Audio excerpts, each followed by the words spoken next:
Welcome back to Junction 119. This is Kellan. This is Casen.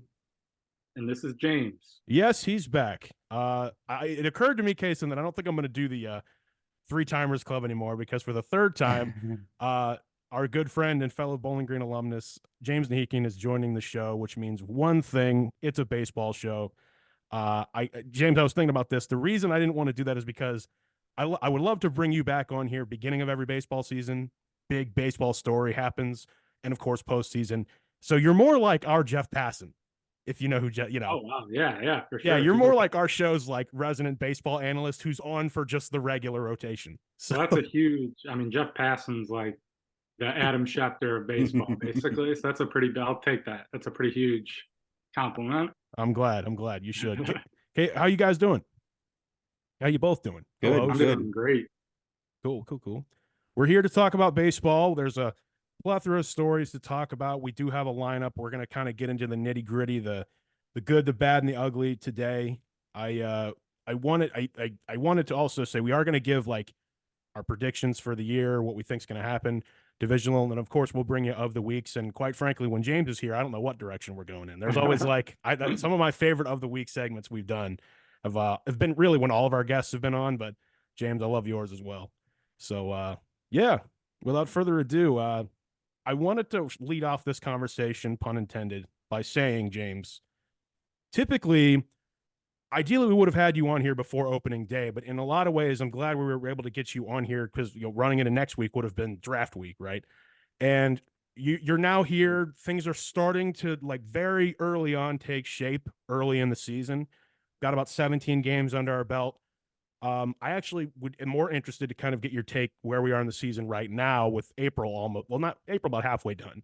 And we can go from there. But we'll start with just, I said early season impressions, state of the game. We'll get into there's just a lot of negativity in baseball right now, but what's going through your head we're recording this on Thursday, April 18th, 2024. Jim Nye, the baseball guy. This is, yeah, as you said, it is kind of a more interesting time than before the season where we just have like totally no clue. I mean, we have an idea of what can happen, but yeah, like about 20 games in, at least stuff has happened. It's an interesting time of the season because I think you can definitely lose, like you can kind of blow your season in the first month, I really think. I mean, not that you don't have time to recover, but I'd say you more so can ruin your season than you can be like, oh, we got off to a great start, we're set. So it's still a little tricky in that there's a lot of teams, like some of the standings are a little interesting, I think, compared to what some people expected, just in maybe a division or two. But I mean, no, I don't think any like disastrous starts for any like teams that are really expected. I mean, the Astros are kind of off to a bad start. But yeah, it's always like an interesting time of the year. Is there any like really disastrous start? That's kind of what I look for, honestly, at the beginning of the year. And I don't think I'm quite there yet with the Astros, even though they are like kind of off to a bad start. I guess my opening question to both you guys would be, what constitutes as a disastrous start? Because some starts, like, we knew the A's were going to be bad. We had an idea the White Sox were going to be terrible. The White Sox would. Now they're at least a team that, like, I had them before the season as finishing last in the AL Central, so it's not like a shock. But 3-15, and I think they had a doubleheader yesterday. They were 2-15. Like, I almost had just forgotten about them, and then yesterday I kind of checked in again on the White Sox. I was like, wow, they're 2-15, and they won the second game of their doubleheader. But yeah, if they're a good team and you start off 3-15, like I don't know if you can really recover from that, honestly. Like, especially if anyone in your division is doing anything. I mean, you can clearly. I mean, the season's so long, but I mean, that is kind of brutal. Casen, you can chime in as well, because we should probably real quick. We should probably just designate. Obviously, I'm a Pittsburgh Pirates fan. Casen, you're a Guardians fan, and absolutely the biggest Tigers fan I know from Detroit is joined us today. So go ahead, my friend. Yeah, I was just gonna sort of say I think that I would put the Astros in disaster territory just because of the history of the Astros the last few years. It's sort of an expectation to be contending in October, and they're Yeah, they're with last 6 in and the division. 14, that is terrible. They're I think bottom 3 in the league right now. So it's just kind of like I don't know what, I don't know how you can say it's been a great first month. Yeah, it has been terrible for them, honestly. Their entire rotation, I think quite literally their entire rotation is hurt. At least like all of their good, like Verlander, Framber, Valdez. I think their number 3 and number 4 guys are hurt too. Maybe that's the only like saving grace that they have right now. Where and some of their like offensive guys, like even last year, got off to bad starts. But if they, I know Verlander's coming back soon. Like if they get some of these starting like their top 3, 4 guys back in the rotation, I think maybe that could stabilize it. But yeah, from a record standpoint, though, I would still agree. Like 20 games in, 6 and 14 is about as bad as you can do for any team, let alone like a team that wants to contend. No, I mean, and I totally agree with you in the fact that you're the kind of the first month and a half of the season really dictates the way the whole season's going to go because in a league like the MLB where you've got so many games for stretch over that amount of time. Once you hit like June, if you're not contending in June, your season's over. So I mean, if Verlander and all the other guys don't come back by a point where they're going to be able to make up the ground, people are going to stop caring. They're going to stop playing hard. Then the season will be over by July. For sure. It's 2 things I was thinking. Based off your guys' points. The Astros nowhere near leading any kind of statistical category. That is weird especially considering the last 2 or 3 years. Consistent like an average and all that stuff. You always had Altuve and other guys up there. But the thing is, now the Rangers exist as they are now, and I look here, they're only 5 games out of first, but they're obviously last in the division. But because the Rangers are so good, I mean, they could get buried by June. Mainly just because of who's there, and of course the Mariners are now not a pushover, and the Angels are 9 and 10. The Angels are going to be the Angels, and the A's are the A's. But you have 2 other real contenders there in that division. But the Rangers are like, if that's the disparity between Astros and them, they're going to have a serious problem making up that ground. Let me see. Any other divisions really interesting you guys early in the year? More than normal, more than the ones that your teams play. The AL Central and NL Central, of course. I'll be honest. I think the division I'm most interested in probably is the NL Central. And I would be interested to hear your thoughts, Kellan. But that like one thing I put on the NL Central is, I mean, it obviously won't work out this way, but I feel like going into it, it's the division where it has the most teams in it, where all of them can like feel like somewhat realistically that they can win the division. Or at least if you talk to them, like all these teams. And I know I picked the Cardinals last year. I don't even really like them this year, but I think they would be a team that would still fall under that. Like the Cardinals have to think like, yeah, we can bounce back and win this division. So that to me, that's like one of the more up for grabs divisions. And it seems like right now, I mean, they're all separated by like 2 or 3 games. So that's a division I'm interested to follow as kind of the summer plays out. I don't necessarily, and I'll wait to get into the Pirates and others when we get into like predictions, but I don't see anyone running away with the Central this year, which is a stark contrast to what it was like when we were in college, guys. Like it would be all of us fighting for second place behind St. Louis. That was even my mindset last year. I'm like, yeah, St. Louis, they'll just do it. And then when they totally bombed out, it is like a new era for them. And it's like, okay, yeah, like they might really kind of struggle here. Yeah, like and they found like all these kind of upstart teams and the Brewers have kind of been like a consistent, solid team. But yeah, it seems like really the Cubs, Pirates, and Cincinnati are all kind of younger teams that feel, are on the, if everything kind of comes together and the young guys play well, they could be really dangerous. It was funny because I remember tweets last year around May, June, right around when they started to nosedive from like Cardinals fan. Like one of my favorite things to do is to look at like a team's Twitter after like a horrendous loss. Just look at the responses. I'm sure you guys do as well. And it's just like people calling them a poverty franchise, like other like diehard Cardinals fan accounts being like, "Oh wow, we really are bad." Like they say some stuff. It's like I don't know what this is like down to the year. But that's because it was so jarring last year, and so I have my thoughts on the division that I'll save for prediction time.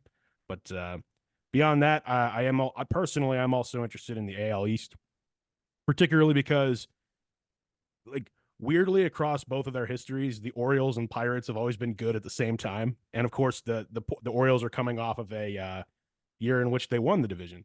So I'm curious to see essentially if they can back that up again. The Yankees are off to a really hot start, though, and they made some moves in the offseason that really showed that, like, if they're not contenders, they absolutely are like, we're trying to bury the division again. And don't know if they're going to be able to bury them, but we'll see about it.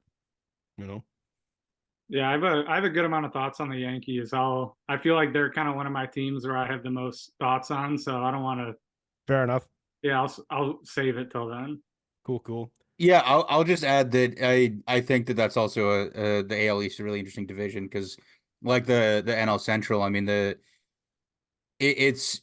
no team below 500 right now in the AL East. It's separated between 13 wins with the Yankees and the Red Sox technically in last place with a 10-10 record. So it's a very tight division there as well. So it should be very interesting to see how this progresses as Yeah. the summer goes on.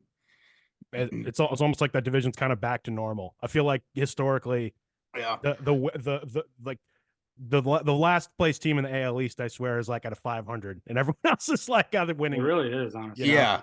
Yeah. Like it's always one of those divisions. Like every where, team's like the Red Sox disastrous season. They're like 4 games above 500 and in last place. It's like, geez, like that was every Yeah. team you play is just going to be tough, honestly. Yeah, normally like the loser of the AL East could win the AL Central. I could win Oh, every other absolutely, division. Yeah. And it's crazy. It's just the spirit. And I'll just get into this just to kind of shift to a little bit of like not X's and O's of baseball kind of thing. If there is an expansion, of which I do think we will see that, okay, in our lifetime fairly soon, that's one of the divisions that like needs to kind of be broken up. I don't, because they'll retool the divisions. I can see them doing more maybe like the NFL does, where there's 4 divisions with 4 teams or something like that, depending on how many teams come in. Because I doubt they'll just take the system they have now and plug those teams in, and we have 6-team. We have a 6-team division because growing up, the NL Central after the reshift was a 6-team division. Everyone else was like 5 teams. And if you remember that, when the Astros were also in our division, and it was so weird. I always didn't like that. I didn't like how we had divisions with different number teams in them. So we'll see what they do. But that's one that I think it's like, well, that one's almost too, because of those organizations. Yeah, I know it's like it's like the number one cardinal sin of baseball for the old heads, but it'd be so fun to have a division of like the Tigers, Cleveland, the Cincinnati Pirates. Like if you just went geography based and you had like all of us in the same division. Yeah, I mean, I don't know if they like, you can still call them the National NL, AL, NL, but like, yeah, just geographically do it. That would make that. Honestly total sense. Yeah, both Ohio teams in Detroit for sure, and then Pittsburgh I think would that would honestly be perfect. You draw a geographic circle, that all makes sense. Plus our minor league teams all play each other. So, a lot of them. So, and now that there's universal DH, I mean, I don't know. I feel like baseball in a lot of ways, MLB has never been more like cohesively a unit. It's not so much AL, NL anymore. Yeah. But as James used to describe with the DH and no DH, he used to compare it to, it'd be like if the NFC played with 5 downs and it really was AFC played with 4 downs. It's such a seriously, for like, I get that, I like the intricacies and different, but it's like, wow, is that like a massive, like huge difference overall that's now like on an equal playing field now? Yeah, thank God. I mean, it would be like you or I or either of us going up there to the plate, essentially. I mean, that's how they treated it. I mean, some of them, like, they didn't even want their guys to swing because of injuries and stuff. I'd be like, just like go up there and pray he throws 4 pitches. If not, they're 4 balls. If not, it's cool. Like I'm just glad you visited Pittsburgh at the time, James, when that was still going on, and I did, watch the ridiculous NL pitchers try to swing up there. But anyway, you guys want to shift into some of these like state of game topics? I'll let you all kind of decide where we want to go first, because James, Casen, and I have talked about, we've mentioned things about the uniforms. It was like things like an of the weeks last week or no, 2 weeks ago, because Casen and I have been off for a couple of weeks. There's also, you know, there's Otani, there's the fiasco in Oakland, the laundry list of the thing that the Angels broadcast said like 2 weeks ago, where he went down the that list. was great. Yeah, look it up if you're not sure what I'm talking about. But he went down the laundry list. So, what do you feel like talking about? Like, what is grinding your gears or intriguing you in baseball right now? Oh man, all of those, honestly, so much. I mean, just touch on a couple of them quickly. Like one, I mean, I think it goes without saying the jerseys are just a total disaster. And I can't like it's one of those things where I can't believe it got signed off at each level enough to where these are the jerseys that Major League Baseball is wearing. I mean, it's just I can't believe it. And then one thing too that I think is interesting that you put on there that I was interested to hear what you guys had to think about it is the automated strike zone and just all of that. Because I continue to be, and as you mentioned earlier, just with how kind of coming together baseball is with just I think they have kind of modernized things a little bit or are trying to.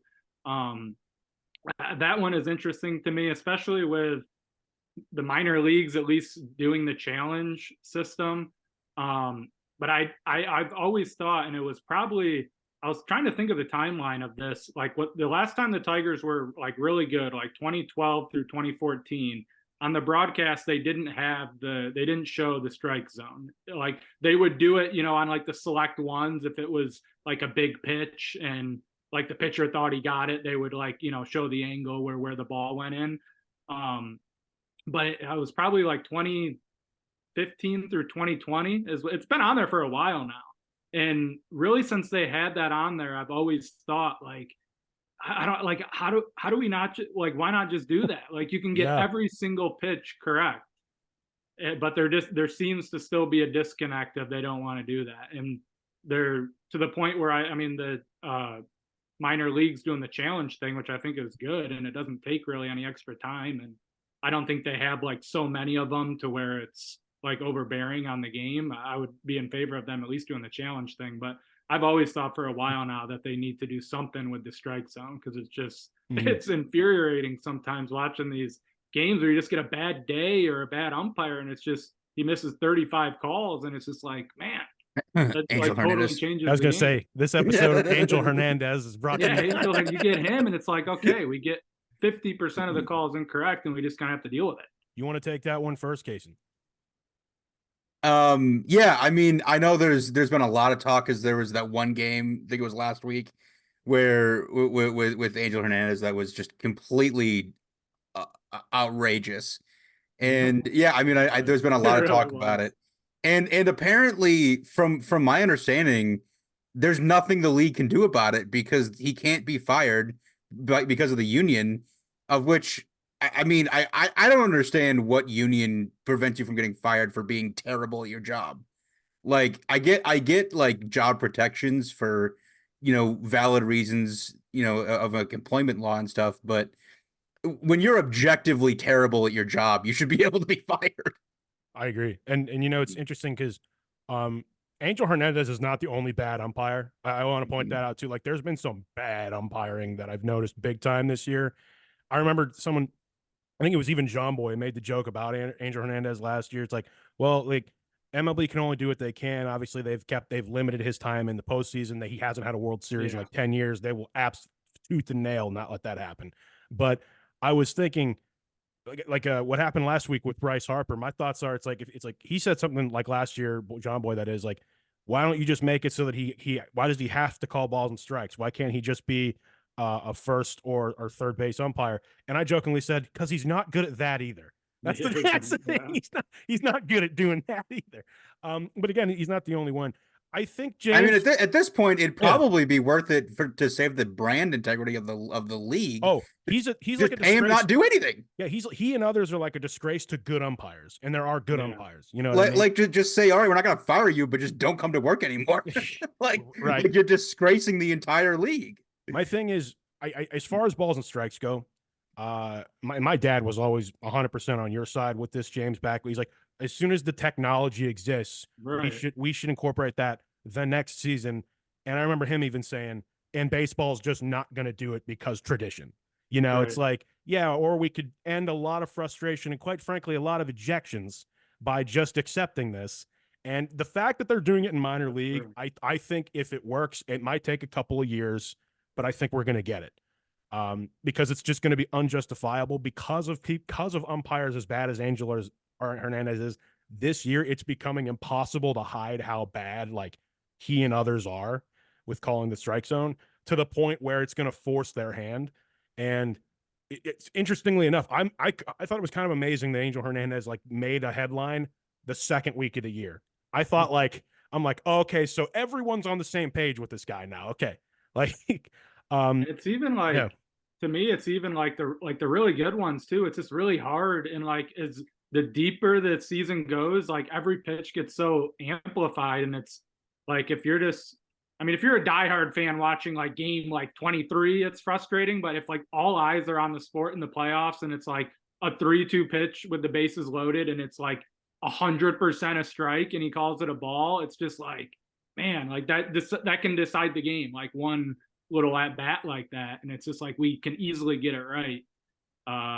And it is hard. Like even if Yeah. you get like 99% of them right, if you get like the 2 or 3 wrong in the biggest spots of the game, it just No human. they have really in the postseason now with it getting more amplified. People have like over the last few years like talked about it more. It's like, yeah, like he openly blew that pitch and then he hit a grand slam and they won by 3 or they won by, you know. Oh, yeah. So it's tough. I feel like it would almost be easier on the umpires too to No not have human. the burden of like we need to get 100% of this Right. right to feel like we're not going to get outed by everyone.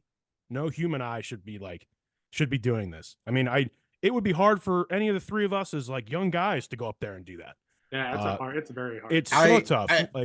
I totally agree with you guys, but then I mean we saw what happened with with soccer and VAR. Like everybody complained about the humans, and then they got VAR, and then they're like complaining about that because it's going down to the millimeter of, oh, you were just a little ahead of this guy's shoulder, right? And you're like, of which to the point where a human wouldn't have caught that.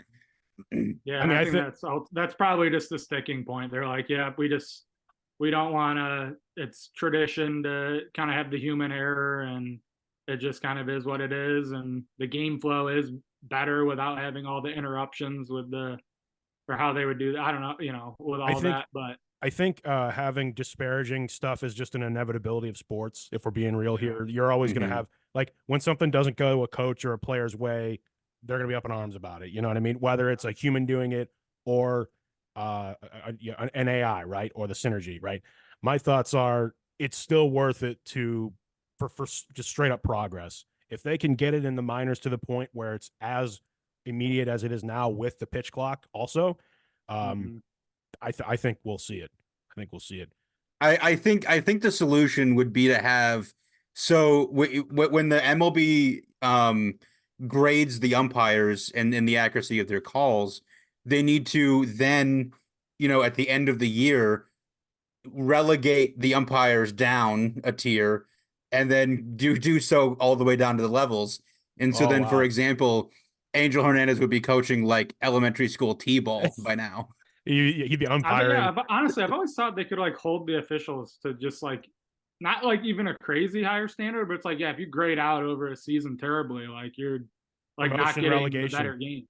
Actually, I like that promotion relegation for umpires. That would certainly make them care more, and if you could do it within the rules, the union couldn't do anything, I did want to shift because I wanted to ask James about something else, kind of a transition point. I ask you both really about this. We have an anomaly right now. It's not really that much of an anomaly. We have a lot of starting pitchers hurt early in the year, and to almost like epidemic levels, right? And I want to kind of get into why and how you could even really fix this, because the one what's his name, the pitcher for the Braves, Strider. Yeah, when got hurt. It was around when Strider got hurt that I kind of like I saw people tweeting about it, and then there was like a list, and then since then one of the Pirates starting pitchers, there's been a ton. has gone on the 15-day IL too, and I'm like, well, there's one of ours, you know, and it's like someone on like all 30 clubs and is struggling or is out for a period of time. Obviously, Garrett Cole was like the big story preseason, and yeah, I just kind of want to ask you both. I have my theories. What do you think's going on? Yeah, I mean, I think one, I do think, as you alluded to, I do think there is a lot of inevitability to all of this. And I heard Max Scherzer talk about this in one of the like ESP. They had him like mic'd up during a game, and he was just saying, you know, just with the max effort motion of like pitching, there. I mean, there's just always going to be a high degree of injuries. I think that's just kind of where the and actually Justin Verlander, ironically, too, actually was talking about this within the same time frame. There's going to need to be like a full-on like shift in philosophy and of not wanting to throw hard and like all of that for I think these injuries to actually come down. One thing I will say that I think is kind of getting lost in it is I think a lot of the commentary on this, at least at the from what I've seen, is it's all of like on the pitch clock and like we need to slow it down and that's what's leading to all the injuries. That is, I don't like I honestly don't know. It's impossible for me to say at this point. But one thing I do want to say that a ton of pitchers pointed out when this happened is like the grip of the ball and like the sticky stuff and all Sticky of that stuff. thing that happened Yeah. like last year. Because a bunch of pitchers openly talked about how it didn't really give them an advantage, but now they're having issues with gripping it. And like Tyler Glass now I know is one of the main pitchers that talked about that and how he said this is what will lead to injuries because we can't grip the ball properly. So now you really kind of need to squeeze it and like put more muscle strain on muscles that you're not like just to grip the ball, let alone throw it. So I do think the sticky stuff and that whole thing is playing a big element into this too, as is probably the pitch clock, but I don't know as much. It probably is both. I'm glad you said that because I was definitely leaning more towards the sticky stuff thing too, just because the sheer grip. I mean, if you grip a baseball in like the traditional pitching motion and various, whether you're doing a, you know, slider, changeup, anything like fastball, it's like you can feel the tightness. I've never played baseball, but you can feel the tightness like in your forearms, especially. And I think it's more that than the pitch clock, but I think you bring in all that change within 2 years. That is going to be a lot, especially for these guys who are used to playing in the league for 5, 6, 7, 8 years. You force that change all at once. It's like, oh yeah, not to mention everyone's getting older. So now it's like, it's yeah. Yeah, I definitely agree, and I think the sticky stuff that they were using, Spider tack. yeah, it definitely affected. You know, I think it was like in the middle of the season, they weren't really able to prepare, and so they were all caught off guard, and they had to change their motion, and it was just it was you know it definitely I think unsafe. That's a good point. Yeah, that was horrible how they aligned, and a bunch of players commented on that too. It was like one of the main reasons why they didn't like that change. So it was a drastic middle of the change. year, and Yeah. I remember even the players' union was like, "What on earth are you guys doing?" And it's like, yeah, this is how guys get hurt. I mean, there's been a ton of controversy about just the Major League Baseball in general over the years. I mean, there was the one year where the balls were seemingly absolutely juiced because there was like a significant amount, like the home runs went down like drastically the next year, and everyone was saying they were like juiced. There's always been like tons of issues, I think, in consistency with the baseball.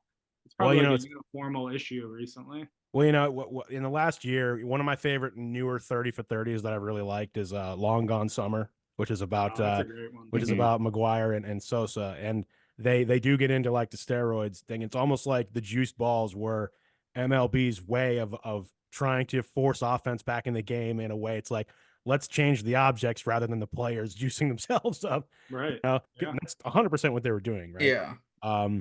Controversial for sure. And then there was the assumption that they were, you know, putting the juice balls in there for the Judge home run record. Oh yeah. To make sure he broke that. Too. Yeah. That's one of those things where it's like, you don't have to be a conspiracy theorist to probably see that probably definitely happened. You know what I mean? I mean, which is fine. I don't care. I mean, if you want to make people care about baseball, great idea, but be honest about it. Like, People love the long ball. We all do. just be honest and say, yeah. Yeah, it is. But just permanently announce that the juice balls are back. Like just say Right. it's official part of the game. Yeah. Or just we have these, or just like do it in a very subtle way, like, hey, we have new baseballs this year, and just don't say what's different about it. Yeah. My 70 more stepdad home. would always like jokingly says he wants all the players to be on steroids and for like the bats to be corked and like just like everything is like, let's just make it more entertaining. I jokingly said, I always say, like, for the home run derby, let's give them metal bats and see how far Yeah. they can really Oh my hit the gosh, ball. it'd be crazy. You can't do that because you would probably Yeah. unalive Safety. someone. But Yeah. but yeah, it does it definitely does make you wonder. James, But go ahead. Just going back to the Yes. pitchers though, real quick. I think that there just is something to be said though about, dudes who've been throwing, 95-mile-an-hour gas for 20 years. That like their shoulders are just falling off the bone. Like, Yeah, exactly. I mean, it's because it's been a Elbows. constant battle. Your shoulders and their elbows are just falling apart because it's been a constant battle to get, faster and faster and faster and faster. And dudes who normally, shouldn't be able to throw that hard, that often are just, it's like with football injuries too. Like, it's just like, you use muscles you shouldn't be using all that much. You're twerking your arm in a way that doesn't that's it's not really made for, hence the Tommy John. Right. I do say also, I think we in general as fans put way too much on velocity for these guys. Mhm. Like velocity's one one part of a good pitcher's game. Like, what's his stuff like? Like, powers, pitches. How does he deal with each batter who specializes in what? That's one of the things that's a little driving me nuts a little bit about the narrative around Paul Skeens. It's like, oh, he's a flamethrower. It's like, yes, but like, do you see how he actually puts guys away? Like, He should be on the Pirates, by the way. we'll get there. We'll get We'll get there. we will definitely get there. But you see what I mean? It's just one of those things where it's like it's just one facet. So maybe we shouldn't pressure these guys to be always just trying to get their velocity. You want that up, but at the same time, I've seen very effective pitchers, even at the collegiate level, get it done, 80 some miles an hour, and they're just really good contact pitchers. Well, I mean, my thought too is like maybe nobody should be throwing more than 3 innings. Like, I mean, like maybe from like a roster management and a player safety standpoint, like just nobody can pitch more than 3 innings. Spoken like a true sabermetric right there, Casen. I mean, really? I'm just they saying. seem to believe in that. Like for young pitchers, they're always like, okay, like their rookie year, they're like, yeah, we're not extending them, Pat. And then at some point, they just, I guess, don't care, and they're like, yeah, he can just kind of do whatever. Mm-hmm. Yeah, I mean, so there's definitely a mindset to that of clear. Like at some point, we think like, yeah, let's protect this. Like I remember the Nationals. Like you could strongly make the case that the Nationals passed up on an opportunity to win a World Series because they shut down Steven Strasburg because they were so like dead set on no, like he can't surpass a certain amount of pitches and innings on the season. Well, and look at Strasburg now. You're right. And Yeah. he still had a bunch of like, it probably helped them, but like that was crazy. Like they're probably one of the only teams I've ever seen do that. Like he was maybe their best pitcher and they just were like, yeah, we're not gonna like have him pitch in the playoffs. Yeah, I do remember that. And Strasburg's career just ended, right? He announced his retirement like very recently. Yeah, and he's had a ton of injuries. And all I can think of, that's what I'm thinking. Like all I can think of is, man, I'm glad, like, hopefully I'm glad you can like walk because like he was so injury prone. It just turned out. And unfortunately the Nats were right about him being injury prone, right? Still just makes you wonder. It's like, well, yeah, but you probably should have just let him go until he got injured in the postseason because who knows, Anyway, I definitely think that's part of it. I did want to shift gears and just ask James, because we haven't talked about this at all. Your take on this whole Ohtani story? It's like a month old now. Yeah, it is ongoing just because like his interpreter now is actually pretty much taking the fall and going. I literally didn't get a chance to talk to you about this at all, so I kind of wanted to bring it up on here to ask you about it. Yeah. Initially, I'll say when the news first broke, and then like it was basically suggested that it was all the interpreter's fault, and it was like the first like couple games of the season, I think, when they were playing over in Korea, and like it happened. I'm like, wow, this is crazy. Like Otani, at least at the very minimum, has to like really be like looked at for this. And then like 2 or 3 days went by, and it just seemed like it was gonna be totally fine with just the interpreter taking everything, and it was over. And there was a 2 or 3 day stretch where I seriously was just blown. It was all I could think about, and I was totally blown away by this. I'm like, wow, like we're really not gonna look even 1 second into Otani. But then they like it was like the third or fourth day I saw there was like reports that they're opening up an investigation. So I'm like, okay, at least now I'm like living in the same world as this, because for a while I thought, wow, like how this would be like the fastest, like, yeah, let's just totally turn the page and like everything. So really since then I was kind of like, okay, like I'll just kind of let it play out. It is the other point that was kind of alarming is the just amount of money that the interpreter like took, because I know even initially on the first reports it was kind of like 3-4 million, and then I saw like 16 million when one of the final reports came out. So that was kind of crazy. I mean, Otani does seem to I think he is just this like innocent, like kind of kid, like almost like kid type personality. And so I don't like it is totally believable to me that like someone he trusted like took advantage of him, and he just that like kind of just went on, like he didn't detect it just because he's just like naive sees about the it. best in people kind of thing. So like that whole mind, like I totally get all that. That's why I'm not really that alarmed by this now that they did all the investigating on it. But I Well, mean, it also like sounds like crazy. the interpreter is like a con man. Like the interpreter Yeah. lied about And this was like who a he worked really for. likable, like he almost had like his own like fandom, this interpreter. Yeah. Like people love this guy. Like he is, I mean, especially because he was so prominent just with being associated with Otani. But like from my understanding, like like he almost had like his own fan base. This guy was like, look at, I mean, Otani's interpreter is the best. So like, yeah, it was. I mean, it is Well, just a entirely crazy thing that happened. it's also really interesting at like how long this guy worked for Otani when he was with the Angels. And then he's with the Dodgers for 3 months, and they catch this guy stealing $16 million. Yeah. There's something to be said about the Angels not really protecting him from And the yeah, I interpreter. mean, right. To go along with that too, I mean, he said he was the interpreter for Hideki Okajima, who was like a somewhat famous MLB pitcher, and it turns out he wasn't. So like, how did something like Yeah, that like like get he overlooked? got And, the like, he said job. he worked for the Yankees, and it turns out he didn't. Like, Yeah, he Yeah, never did. did they Yeah. not? That's an easily verifiable Right. fact No that they one- could just Yeah. find out by calling another team, No one and they did never better this did that. guy. Yeah. Yeah.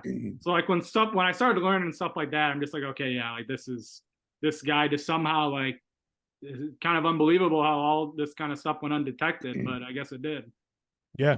And I think part of the international element really shields them with that stuff. It was Mhm. sort of like how Yeah.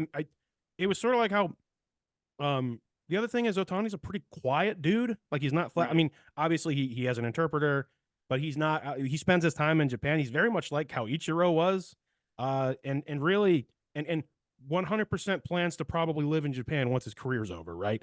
And so that's and that was like one of those things where it's like the story came out about him being married to like a professional basketball player over there, and it's like, and I remember thinking to myself, wait, did he just get married, or did like we collectively just learn he's married?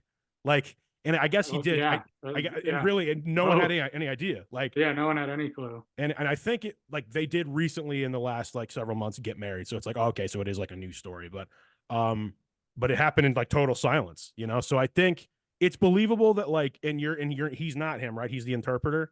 I made the mention, James, that like best job in the world, be an interpreter, just hang out with all the gear. You're basically a member of the team, and all you got to do is translate. And I'm like, dude, you had it made. You had it You did, for sure. made. Like That is unbelievable. And you're Otani's. yeah, Like, like like maybe the greatest baseball player ever, people say, and Yeah. you could make the case. Yeah, and now unfortunately, like this happens. It's like, well, if and if it is true that he was always like a con man, I'm glad he got. Hopefully, Ohtani can find someone else who's a better person who can step into what is again an incredible role. So, in the meantime, I'm like sitting there. I'm like, so has he had an interpreter? Like, are they able to talk to Shohei right now?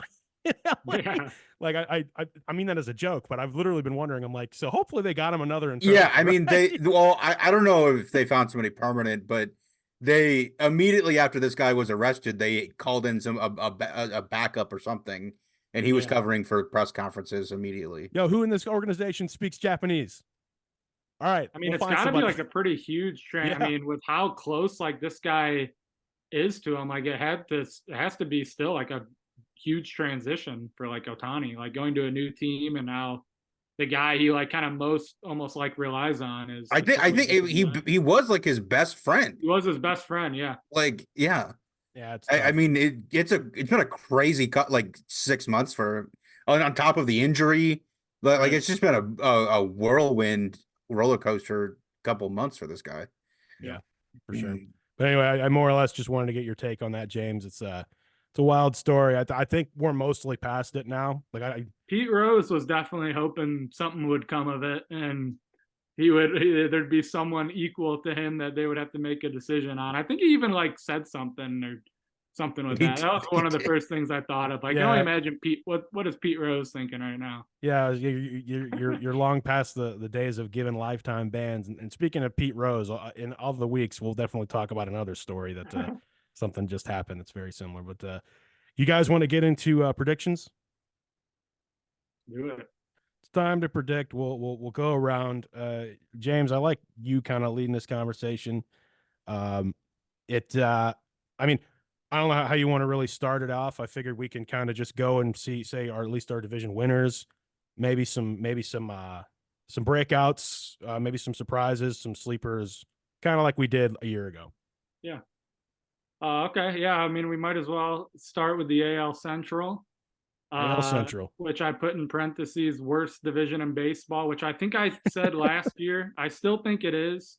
I mean, I did it as we kind of talked about before. The White Sox they're not even worth really discussing. They're an absolute disaster.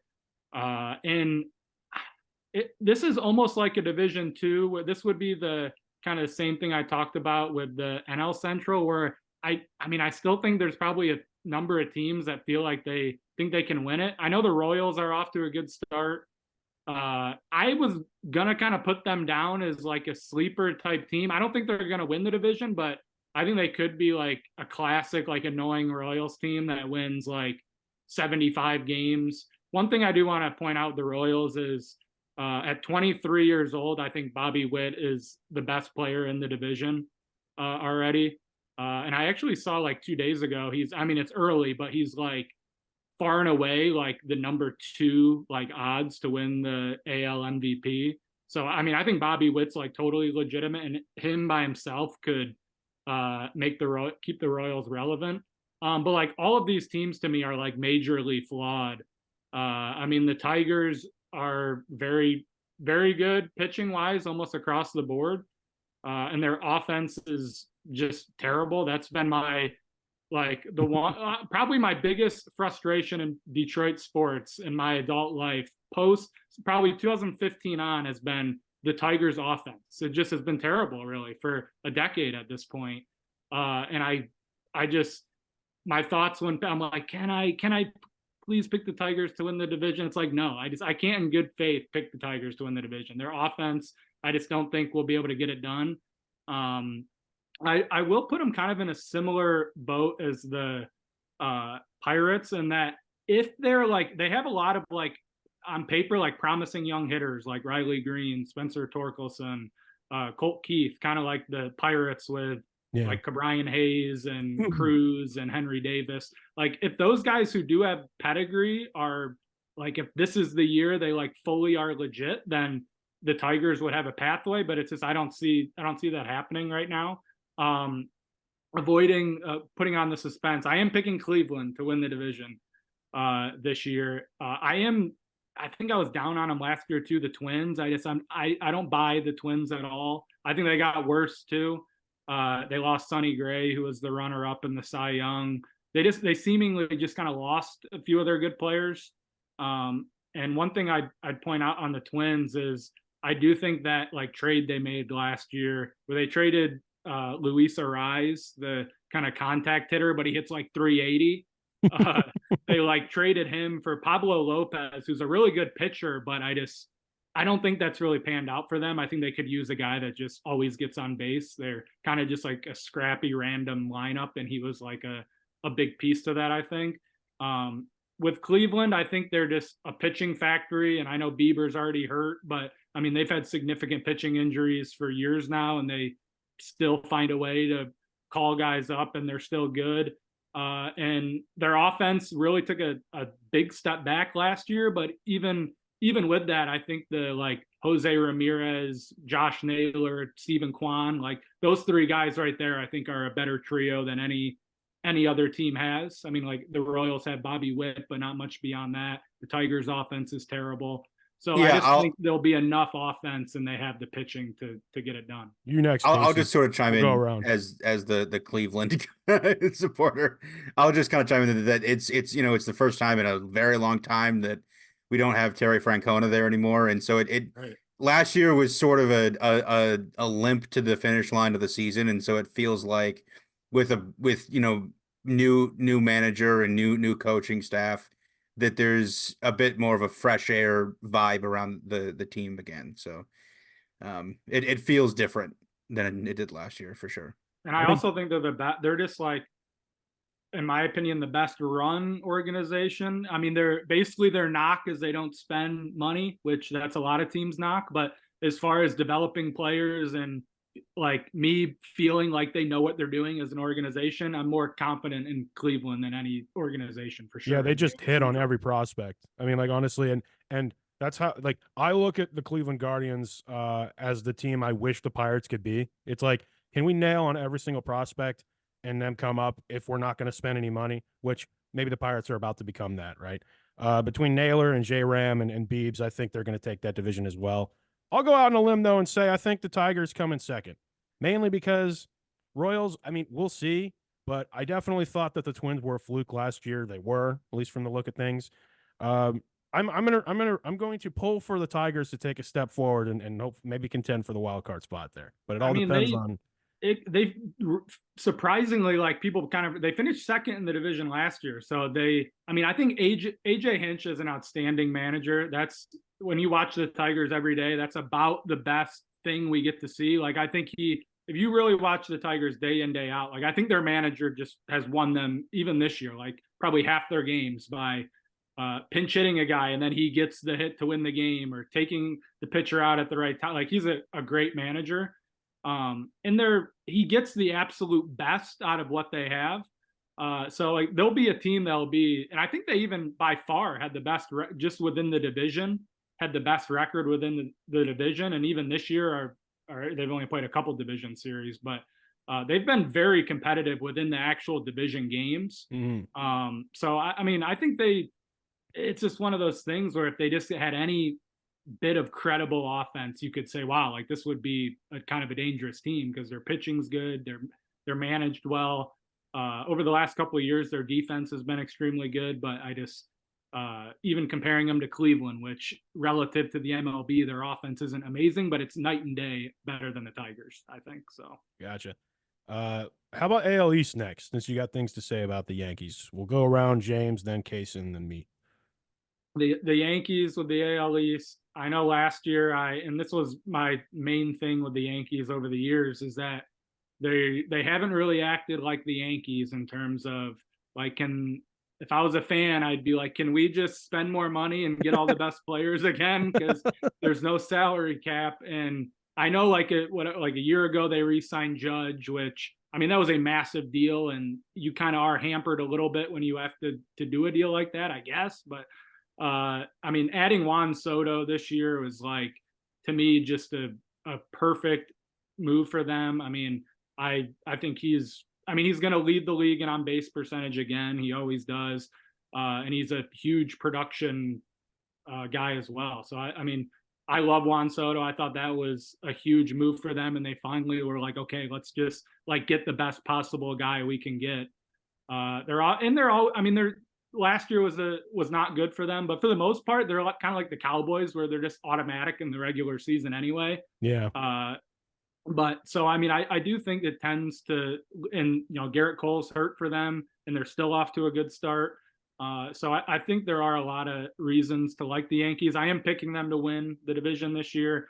The Orioles are the other team I feel like great about. I know I liked them last year too, and just with their young core really is kind of spectacular with some of these guys, with like Gunnar Henderson and Adley Rutschman, and they just called up Jackson Holiday, who's like the #1 prospect. He's off to an unbelievably bad start. I like 1 for 17 or 0 for 16 or something crazy, but their AAA team's loaded. You even look at the prospect like rankings now, and it's still Orioles like everywhere. So they're just kind of loaded, I think, and so they really should be pretty set. Their pitching was kind of their weakness last year, so they'll need to kind of improve that. One thing I want to put about one of these teams in here is the Blue Jays, who I don't think they're bad, but looking at it right now, I do think the Blue Jays have kind of like really underperformed. Like if we fast back or rewind to like 2 or 3 years ago, we were thinking like this team was like just unbelievably loaded, and with Vlad Guerrero and Bo Bichette, and they've really underachieved. Yeah, they've kind of just been like, are they even going to make the playoffs or not type team? And I think a lot of that is probably they are in an impossibly tough division, and maybe they're just the team that has to take on the brunt of that. But I still think they're going to be like a competitive team, and it wouldn't be surprising at all if they made the playoffs. But I do think their core has kind of been a little bit disappointing to this point. And Vlad took a step back last year as well. Gotcha. Casen, go for it.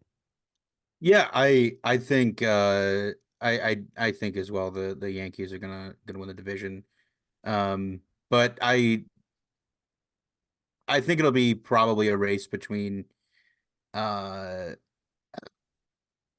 it's so tough because it's such a close division, so it's like really anybody in that division could, be in play for a wild card spot, and it's even in last place, the Red Sox could be in contention for that. But I think as far as winning the division, I think the Yankees being this good, still missing Garrett Cole, and they're definitely a very experienced team compared to a team like the Orioles.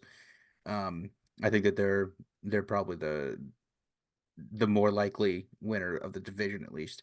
Well, they definitely. Oh, I'm sorry. I thought you were done, Casen. Well, I was just gonna add. Apologize. You brought up Holiday for the Orioles. I just looked it up. I think it's 1 for 25. Wow. Yeah. So he's I mean, this is like a #1, like unbelievable. Like this is one of the bigger prospects I think that's come up over the last couple of years. I think he's really good. His batting percentage is 0.40. Yeah, crazy. Yeah. That's outrageous. Yeah. Yeah, he's almost like, you want to give it a month or so, but he's almost in send back down territories, which if he's terrible for another month, or even close. Yeah, I don't even know. It's very. You always hate to see that, because the Pirates had to do the same thing with Pedro Alvarez at bat weight a long time ago now. I also have the Yankees, the Juan Soto move. I loved it for them. I also kind of looked at as a general, like, okay, we're not going to play this game, or that we're going to lose the division to the Orioles again this year. Like, the Yankees have always had this, we're above you kind of, as they should. Like, let me just make that clear, as they should, mentality as an organization, especially in their own division. And Red Sox fans for the longest time were like trying to act like holier than thou. And I'm like, no, you guys are basically the Yankees now too. I mean, the amount that you've won, right. You don't have that anymore. Cedric Mullins was another guy on the Orioles who is doing amazing. They have so many guys like that are just like really, really good. Who's literally like our age, tier 1 guys, but yeah. I didn't realize that was the case. I think the Orioles are going to be right there. Don't ever sleep on the Rays, though. Always sneakily one of the best ran organizations in baseball. They hit on a lot of prospects. They're really incredible chess players. Maybe the worst stadium in MLB besides the A's, but the product on the field is always good, and they're right there again this year. Yeah, they're going to be I right have there in them. the Yeah, mix. I've written down for them X Factor Rays. Never That's a good way to put have it. random roster, never seem to be good, but will be like right there in the thick of it still. A Like, bunch of they're dudes you've definitely never like a heard playoff of. contending team. A bunch of dudes you've never heard of that Yeah. are, you know, 20 games over 500. Yeah. Like every year they have a team that seemingly no one thinks will do anything, and like they'll be a 90-win team and sneak in. Yeah. So that's your sleeper in that division for sure. All right, AL West time. The reigning world champion Texas Rangers are off to an 11-9 start. We had a little bit of a discussion earlier about the Astros. It's been a weird month in that division. James, lead us off. Yeah, I put for this division, it's, to me, it's like we think of it in, like, obviously the Rangers just won the World Series. I still believe in the Astros, but it's kind of like a weak division, I think. Yeah. I mean, the A's, obviously, that's just a tough situation. The Angels, I mean, you can't, again, it's almost how I said with the Tigers. You can't in good conscience say the Angels are gonna like make the playoffs. I mean, they just lost Ohtani. They're just, until they prove otherwise, they just kind of never get it done. Trout is battling. If he stays healthy, he's great. I'd love, if Mike Trout can just stay healthy this year, I'd love to see it, because he's still like good enough to win the MVP if he stays healthy for Mike season. Trout and the traveling circus. That is the Angels. Yeah, I mean, I just can't, especially losing Ohtani. I can't really take them seriously now. And then Seattle, who I was really, really high on, like within the last year or two, I don't really think they've fully captured it in terms of like being, they're not bad by any stretch. And I don't think they're going to like have some terrible record, but I think they're a little bit worse than I thought they were going to be. I thought they really had a chance to like win this division last year, and it just, nothing came close to amounting for it. But like the Rangers, I'm picking them to win it. I mean, World Series champions, their lineup is just, I mean, crazy with like Seager and Simeon, and even their catcher, like, is Jonah Heim, who's kind of a lesser known like guy, but he's like an all-star amazing player. Adolis Garcia, who I kind of hate to say this, but I mean, it looks like he's like on steroids, but he's unbelievably good. Like, he's just so jacked, unrealistically jacked. And he's just, I've watched him this whole series. They just played the Tigers. But like one of the best hitters in baseball, just an unbelievably terrifying hitter to face and presence in the batter's box. And then really they, like, not even factoring in that they had DeGrom and Scherzer, who are hurt, who I'm not even really wanting to value that they're on the team. If they get anything out of them, great. But their offense is so good. And the young guys on their team, they have a couple of guys, Wyatt Langford, who was at Florida in college, like playing college last year, and is sitting in the middle of their lineup this year. He was like a top 5 pick in the draft. And then Evan Carter, who's I think even younger than him, that played in the minor leagues all last year, and then they called him up the last like month of the season, and I think he won MVP of one of their playoff series. He's like a really big time prospect as well. And then the Astros, as we kind of talked about, off to a terrible start. I still think their lineup with like Alvarez and Tucker and Altuve, if they can, I mean, I know Verlander's like on a rehab start right now. They really need to get their pitching back. I don't think the AL just as a whole is so good that like I still think they can get into the wild card. And then even last year, like the Rangers like collapsed. The Rangers were leading the division the whole way and then collapsed at the end. So it's still a long way to go. One thing I want to point out though about Houston, which will be interesting, especially with the start that they got off to, is Alex Bregman, their like all-star third baseman, is in the last year of his contract. And there's been a ton of rumors about him not being on the team next year. So if they don't turn this around and they're like at the midway point, like he's a big name, that he would be like the biggest name probably on the trade market. So Casen, okay. you were up next. Yeah. I definitely agree with what James was saying. It's tough to count the Astros as officially dead, but I mean, because it is at this point numerically they're only 5 games back, but it's just Right. going to depend on how long they continue to struggle and how deep and how much deeper the hole gets. But at this point, I'll just say I think that the Rangers are in the driver's seat for the division. They, I mean, just looking at how much better offensively they are than the rest of the division.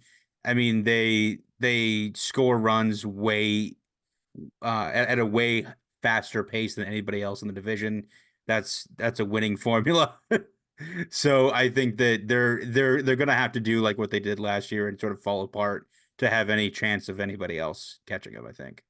I think the Rangers win it as well for the reasons you both said.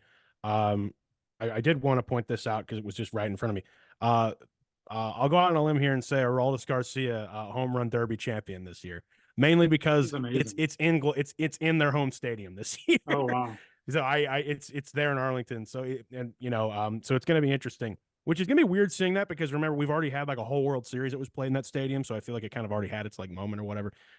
But I digress. One other thing I want to say is because the rest of the division is so bad, I think the Astros will gain the ground back. The Mariners last year, I kind of looked at more like the Twins, where it's like maybe not that bad, but like sort of like That's a good comparison, honestly, for them. like more pretenders than contenders. Because I'm like, look, there's it's not like we're talking about the Mariners in the same way we've been talking about the farm systems like the Pirates and the Orioles and all these other like Right. they're still just kind of mediary in the middle.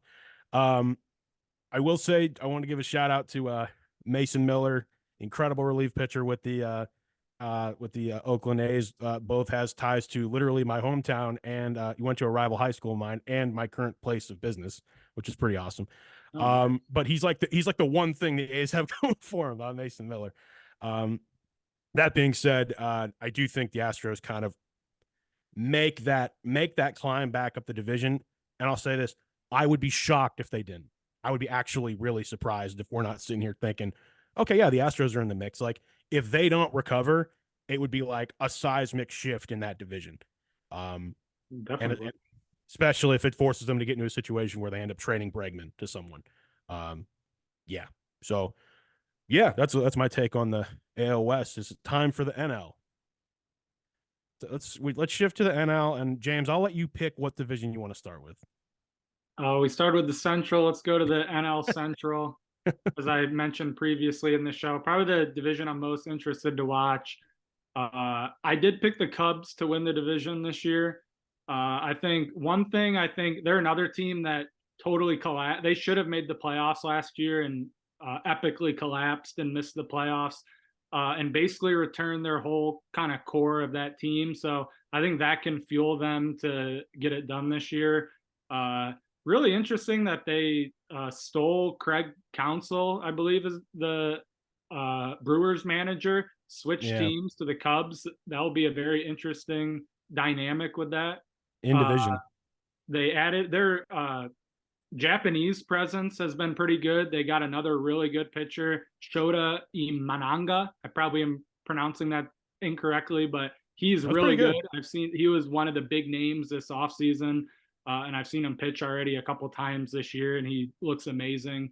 And I think they just have enough of a good like offensive core between Happ and Horner and Dansby Swanson, Suzuki, another guy that they signed last year, and then they brought back Cody Bellinger, and then another name that I think, and I it might have been you guys referenced Jeff Passan early in the show. I think he actually made a really good point that I heard on ESPN, where they have another young hitter, Michael Busch, who I believe came up with the Dodgers originally, but a young outfield hitter that they almost, I think, leveraged Cody Bellinger. They were like, okay, if you don't want to kind of come back, Cody Bellinger, we have this guy. And they eventually did get Cody Bellinger back, but also have Michael Busch. So I think they have enough offense to get it done.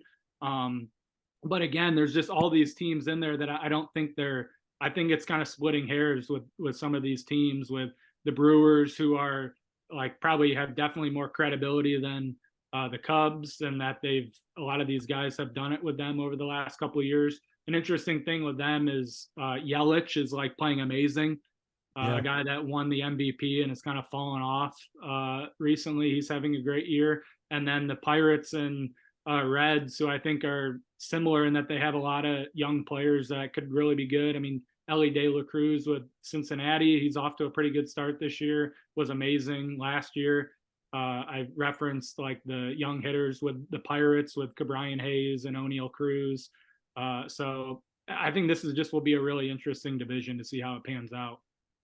I agree. Casen, I'd like to hear your take, and then I'll kind of give my 2 cents. Yeah, I mean, I mean, at the risk of just sounding, basic with it, I will say that I think the Brewers are going to get it done. I think that what they offer is just a bit more trustworthy than a team like the Cubs, for example, or even the Pirates or the Reds or anybody. I mean, I feel like they are the more consistent team that is reliably able to get it done in a division like this. Who's your number 2, you think? I would say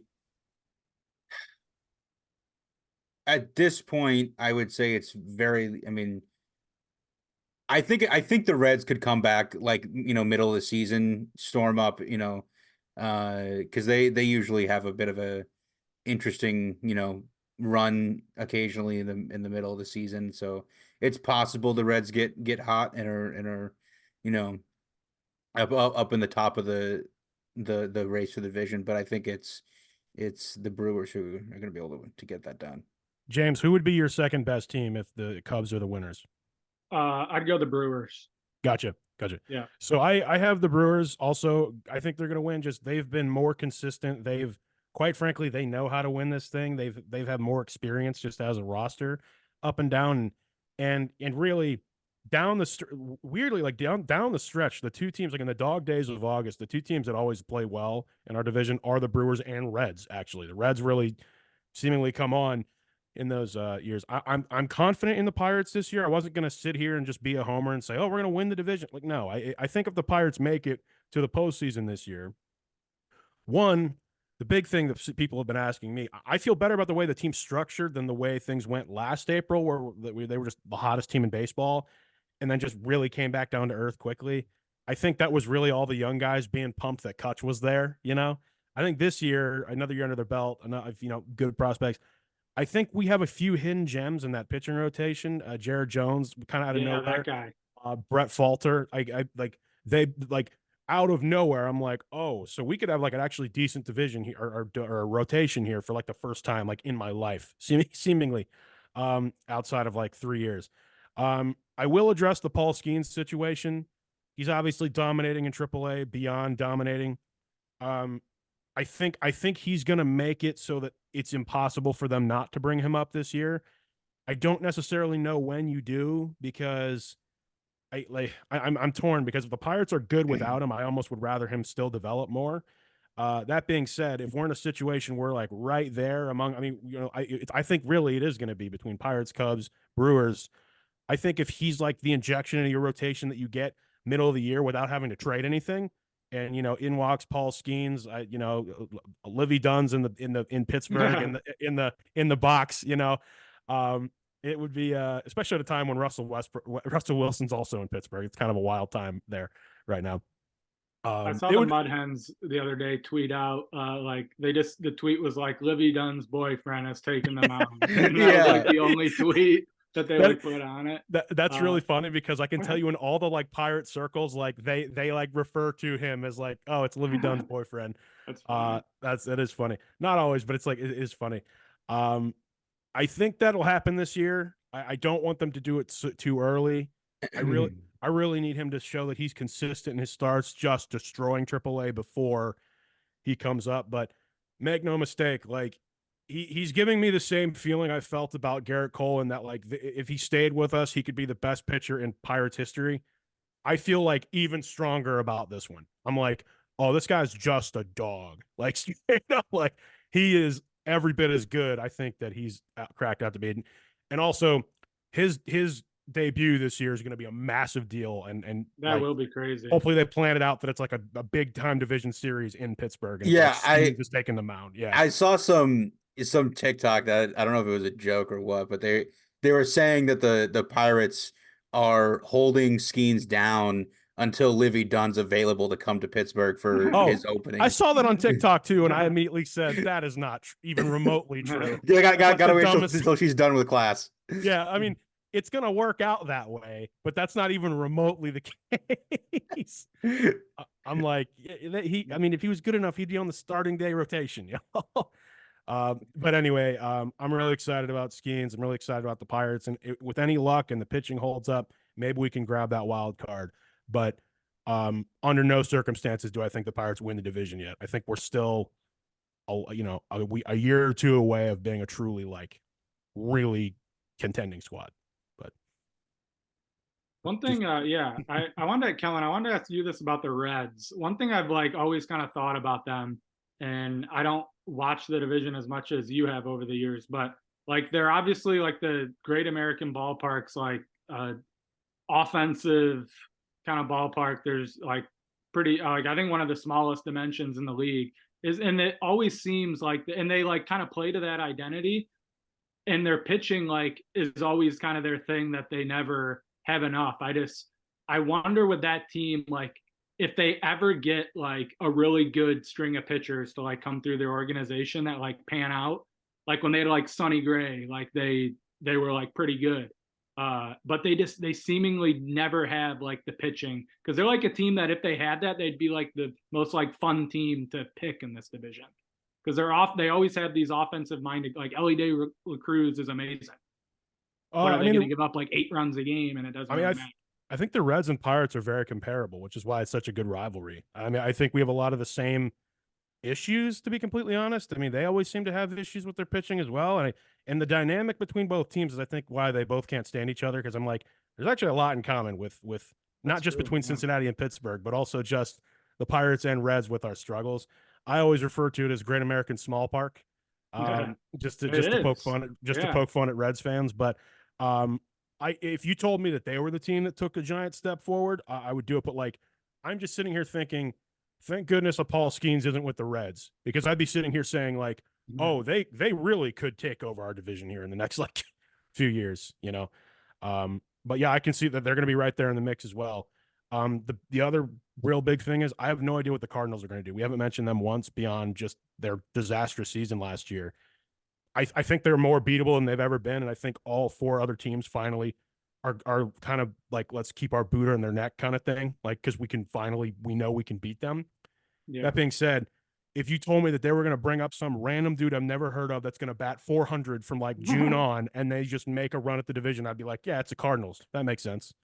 Yeah, they really will be interesting this year. I last year they were kind of outed as like their pitching was just it was so bad that that's ultimately I think why they just were nowhere close to being competitive. And I don't know that really they've really fixed that. And it's like for them, I put down like, even if like last year I was just like Arenado and Paul Goldschmidt, they'll just, with 2 guys like that, they'll find a way to get it done. And my outlook on them this year is like, even if those 2 guys are great, which I really like those guys, I just don't really know that they have the actual team to where it matters. Like, there's a lot of teams that have a couple of good offensive guys, and they don't really have a team around them to get it done. For sure. So let's shift to the East just to keep it going here. NL East thoughts. You start, James. We'll go around. We got 2 NL more. East. I don't think this will be a shock. I have the Braves winning the NL East. One thing I've put down on them just on their start of their season is like, I mean, they're off to a good start. They're leading the division by multiple games, and Acuna has only hit 1 home run. So I think that's probably a good sign for them. I think the Braves and the Rangers are the 2 best offenses in the league. I agree. And it's just, when your offense is so good, it really is crazy. Just how it's impossible to beat you. You never feel like you're out of the game, even if you're 4 or 5 runs down. I think it'll be similar with the Braves this year. Their offense is so good. It's not like their pitching isn't good either. They're just a really good team. I do have the Phillies also making the playoffs. I just think they're a team that they kind of have their core of veteran guys that I think are still in a competitive window. I mean, Bryce Harper and Trey Turner, I think alone are two guys that really lead that team really well. The Mets, I put down that they're a fascinating disaster. And I really am shocked. I'll be honest. Over the last couple of years, I really thought that the Cohen, their owner, coming in and just we're gonna buy every player. I'm like, well, I think I came onto the show last year. I'm like, the Mets are acting like the Yankees, and they're gonna get it They done. are. Yeah, And I do remember you saying that. nothing has worked out for them. And Lindor is kind of, I mean, he's never really been terrible for them, but he hasn't been like the kind of, I think, the like superstar he was for a couple of years in Cleveland. The one name too I want to point out for them that's similar to Bregman is Pete Alonso, who's like, Yeah. I think, kind of their best player, a guy that's going to hit like 40 home runs a year. He seems to be like they might get rid of him in a contract situation. So they'll be, yeah, I just thought it hasn't worked out for them. And they went in with Scherzer and Verlander last year and it didn't work out with injuries. And Yeah. the Marlins are off the White Sox type start. So they were kind of I thought kind of a fluky team last year. I think that they had the most one-run wins in the league. I don't know. They kind of just moneyballed their way to being good last year somehow.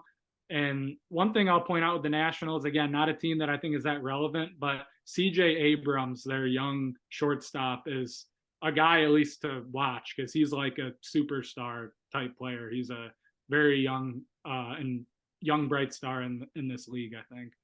There you go. Casen. Yeah, I mean, I also am gonna have to say the Braves. I think the Braves are rolling. We'll see how long. I don't remember. Is Shredder out for the year or I is believe he? so. Okay. I think Yeah, we'll so, see yeah. how that affects them down the stretch. But I mean, their offense is on fire.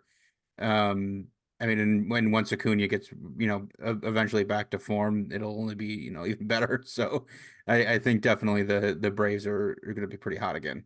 Dude, the Braves are legit scary to watch sometimes. Like I just like just seeing that many dudes in a lineup that are that good at hitting a baseball, 500 feet. Like I mean, between Marcell Ozuna and Acuna, I just they're going to be good again. They're going to win that division. They're going to try to.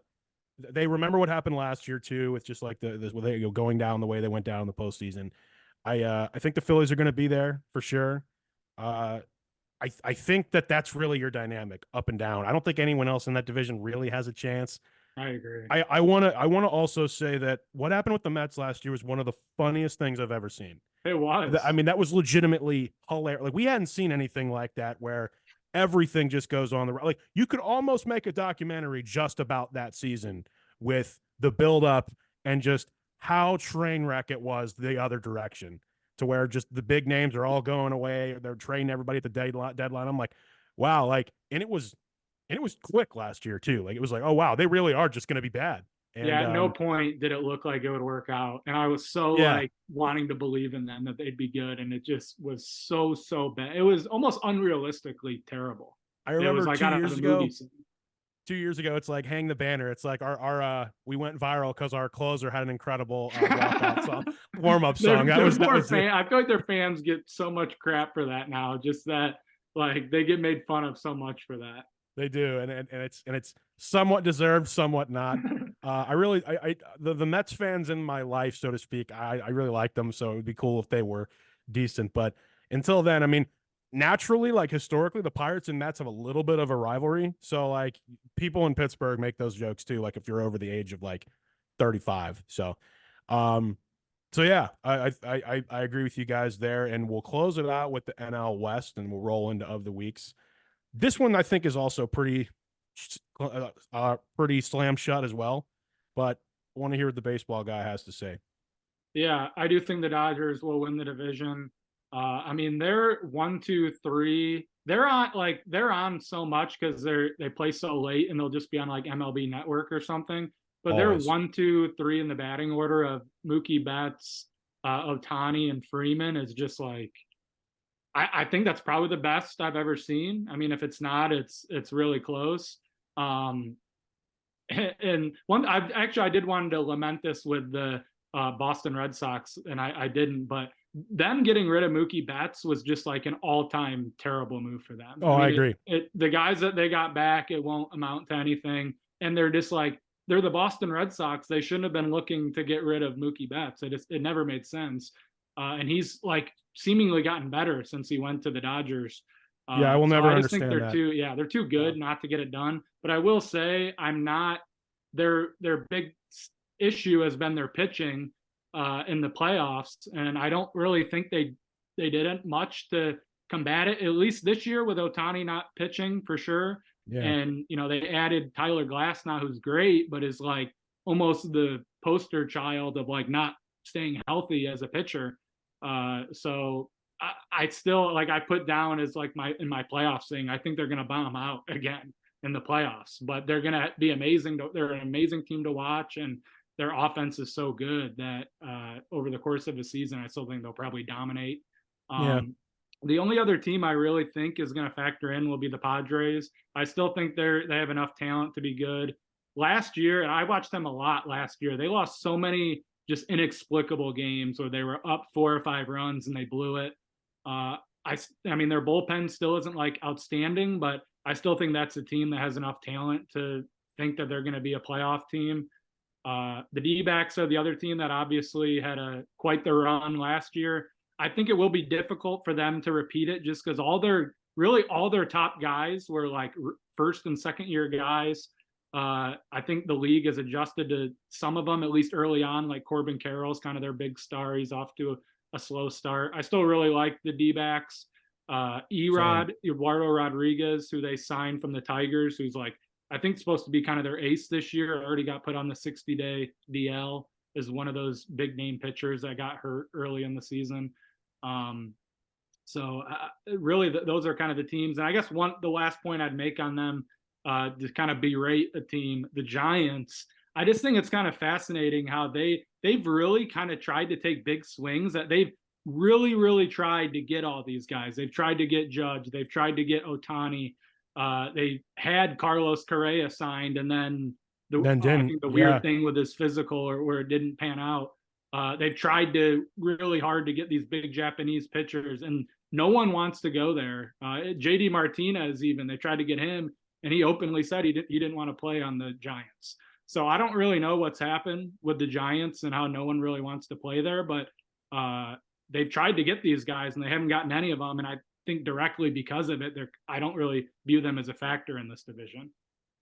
I have a thought on that. Casen, go ahead. And I'll just kind of get into the Giants thing. Yeah.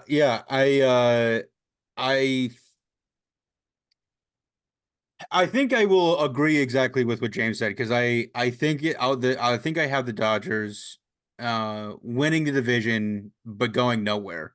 Yeah. I agree. I think they'll bomb out as well. It's so weird because in our lives, the three of us guys, the San Francisco Giants have literally never been this irrelevant. It is so strange. Which is crazy because weird. I remember, they won. They won every even year. In 2012, they won the World 12 Series. and 14. And 10, then again, 12, 14, right? It was like 3. Yep. I remember being in high school, and they were so good when I was in high school. They beat the Tigers and Royals in the World Series. I will never forget when they hung like 10 runs on the Pirates in the 2014. I will never forget my freshman year of college, a guy sitting one seat ahead of me in a class I had every single day had a San Francisco Giants hat that he wore every single day that I had to look at after they swept us in the 2012 World Series. I'm like, this guy, oh my gosh. This guy. Just never indicate that you're a Tigers fan. Yeah. In that situation. But yeah, I mean, they in that string of just incredible players they've had. And you're right. It's almost like the rest of their division kind of spent that last decade and we're like, okay, we've had enough of this. And in minus the Rockies, they've been the most irrelevant team in that division, while everyone else is just stacked on stacked on stacked. And not wanting to go there is really weird. Maybe it's like the nucleus of like they almost need to like get some sort of prospect or get some sort of like means to get a guy to go there and say, oh, okay, I can see us winning there. But my other thing is if you're a prospect, they're always just going to be a smaller market and offer less than the Dodgers, right? And San Diego's done really well piecing a team together. Honestly, if I'm a San Diego fan, I have never hated the Dodgers more than I do now, with just how good we are, but how not as good we still are from them. I don't know. You were going to say something, Casen.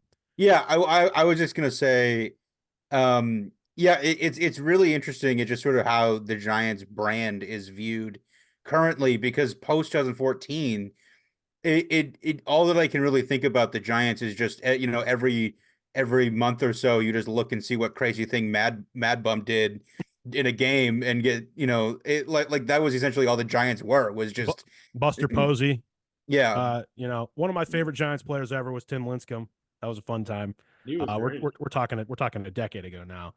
And then there was one more thing I was going to say. Oh, and then obviously who was the dude who had the huge beard with the like celebration? Oh yeah, Sergio Romo, their closer. Sergio Romo, yes, but there was a guy before him. Oh yeah, Wilson. Wilson. Wilson. I got to look that up. Beard with his he had a commercial with his crazy beard. Yeah, he had a commercial. This is Sports Center commercial with Ryan Wilson, maybe. I think so. Where it was like Beetlejuice, where his beard like opened up, and it was like, I'm gonna go check on him. Yep. But that was like their golden age, and I don't know, man. It's tough. Also, at a time they're about to be the only show in town in the Bay Area too. Like here in the next 4 years, they're the only baseball team there. So for them, you hope they at least can figure it out before then, right?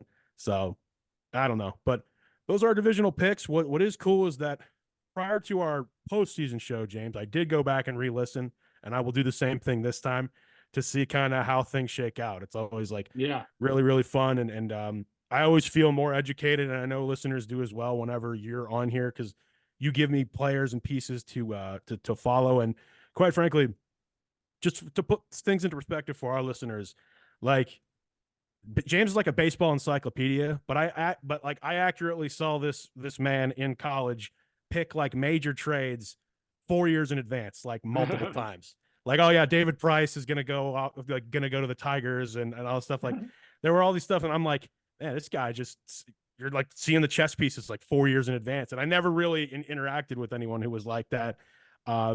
Maybe friend of the show, Josh, with the NFL draft. That's the best comparison I can make, because he would break down. He's a draft guru. Yeah, and we'll be consulting him especially about next week as well. But similar kind of stuff there, man. So I love it. You guys ready? Do we want to do just quick World Series picks? Yeah, let's go. Let's do it. Who's on the spot? World Series? On the spot, James. So I wanted to be a little bit bold with this, and I even kind of compared them to the Cowboys. The Bronx Bombers winning the World Series for the first time since they had A-Rod. I think it was in 2009 was the last time they won the World Series. Yep. The Bronx Bombers get it done over the Atlanta Braves in the World Series. Wow. And that would be the first time they've even made it to the World Series, I believe, since 2009. Since then, yeah. Yep. I think you're right. Casen. Yeah, I mean, I had the idea of just being really, really weird with this. So, in the interest of just being absurd, I'm going to go ahead and say, Cleveland over San Diego. We'll just get stupid with this. I'm going to try to find a way to mix these two. I have both those teams going into the playoffs, so I mean, crazy stuff has happened. It is really tough. I feel like the chalk picks in the AL are like the Rangers, and I feel like the Rangers and Orioles are probably the two teams people would pick the most. Maybe the Yankees Yeah, I mean, I wanted to pick the Yankees. Typically don't do well in the playoffs recently, so I don't know that a lot would pick them to win the World Series. 2026 World Series matchup will be the Baltimore Orioles against the Pittsburgh Pirates. I'm calling that now. Oh, I like that. Of 2 years from now. I just messing around. I like the Yankees pick. I'm gonna.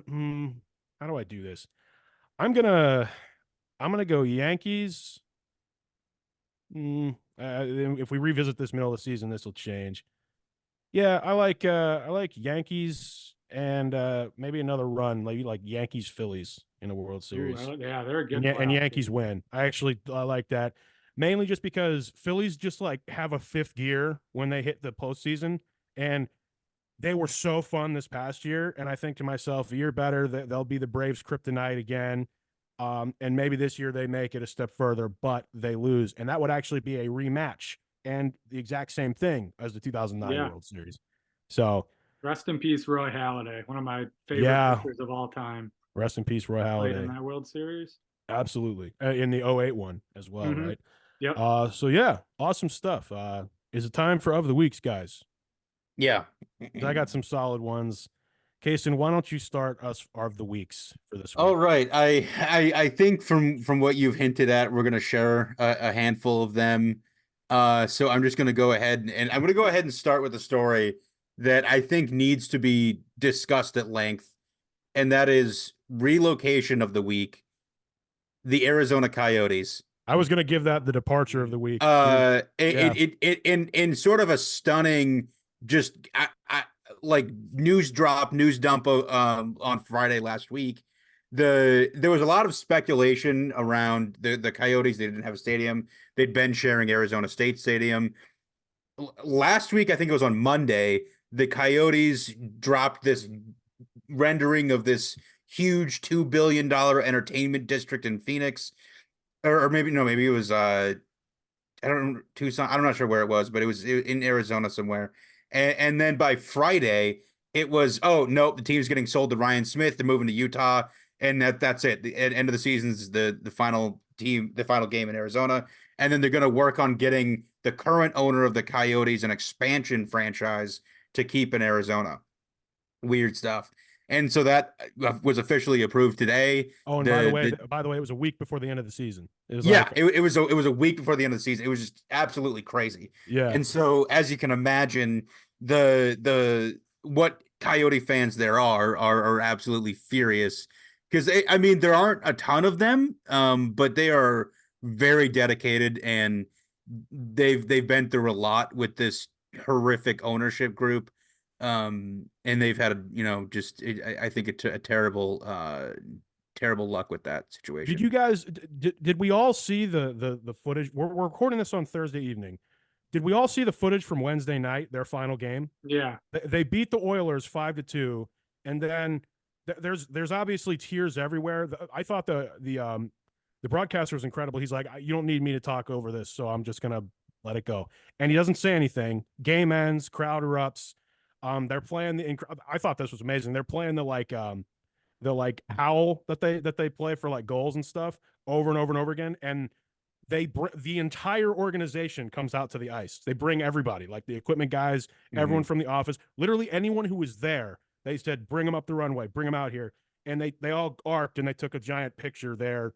And I thought that was incredible because it almost gave me chills. I was like, these is people's lives, you know. And they even talked about it, like the players are going to be fine, but it's everyone else, you know, associated with this and the league and all this other stuff. And I was like, yeah, it's too bad this didn't work out because people compared it to like when the North Stars amazingly left Minnesota. It was like their version of that. And I sadly don't think I think it's a kick the can down the road situation. I'm not convinced the Coyotes are ever coming back. I'm not convinced they're getting I think that was a punt it into the sun kind of situation. Like, I think that's one of those things where we'll say there's going to be a 5-year plan to potentially bring the Coyotes back, and then it comes out like 4 years from now that it's like, okay, now, yeah, we're not doing that. Like, Yeah. I think that is a quiet that. way to say that they're just not going to exist again. That's why I gave them my departure of the week, the Arizona Coyotes, just as a whole. You guys might disagree, but that's how that sounded to me. I'm like, the NHL is not going to want to like try to force the Coyotes back in there again. I just right. Well, I mean, Yeah. if I was a Coyotes fan, I wouldn't want them to come back with the same owner because he's been awful, terrible. I mean, he's done nothing but degrade the memory of the franchise. So, I mean, if I was a fan, I wouldn't want them to come back unless it was with somebody else. Yeah. I mean, the fact that this has been an ugly situation for years. I mean, just the fact that they're playing in this arena that holds, I mean, like this is kind of a joke that they're playing in this arena, like 3,000-4,000 people capacity. I mean, they've kind of been a neglected franchise for a number of years. It's always been kind of like like draft picks, even like saying like they don't really want to get drafted by this team because there's been no commitment to it at all. And No. it's just a very sad situation to see all these. I mean, do you guys know about the the Shane Doan situation? Yeah, with his Yeah, thing, yeah. that they apparently just like Jersey they retirement left it. number banner. Yeah, they left it at the arena, and then just the arena eventually just threw it away. Yeah, and he's like arguably their all-time Best he's the guy Yeah. that I know of from the last 30, definitely their most iconic player over the last 30 years. Incredible. I mean, I will say this: Salt Lake City as a hockey town, I think, is going to be amazing. I really think that is going to work. I don't disagree. I think this is a really good move. Ryan Smith seems to be doing a really good job with the Jazz. I think he understands. He's a really young guy. He gets it. He's been trying to get an expansion franchise for a while, so I think it makes sense. I think it could they're work. going to rebrand? They got No, they are. They are. It's confirmed the Coyotes as a brand will remain in Arizona for any future franchise. This is the other thing too to mention. So they are. Ryan Smith mentioned that they may not have a name next year. That they might be doing the Washington football team thing. The Salt Lake City hockey team. Yeah, I think it might be. Well, I think it's Utah. They're going to be Utah because of the Jazz. So they're gonna align with the Jazz and just be Utah Hockey Club or something.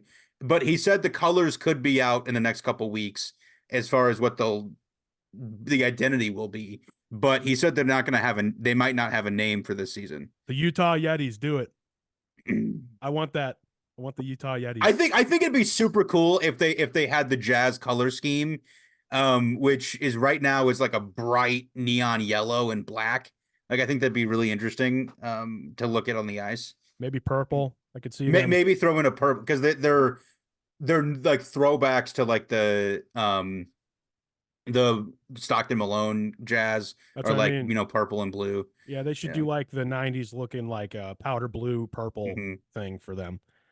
Just because we're talking about jerseys, I got a real quick. Kellan, I'm gonna have to hear your opinions on this because I know you're a jersey marketing guy.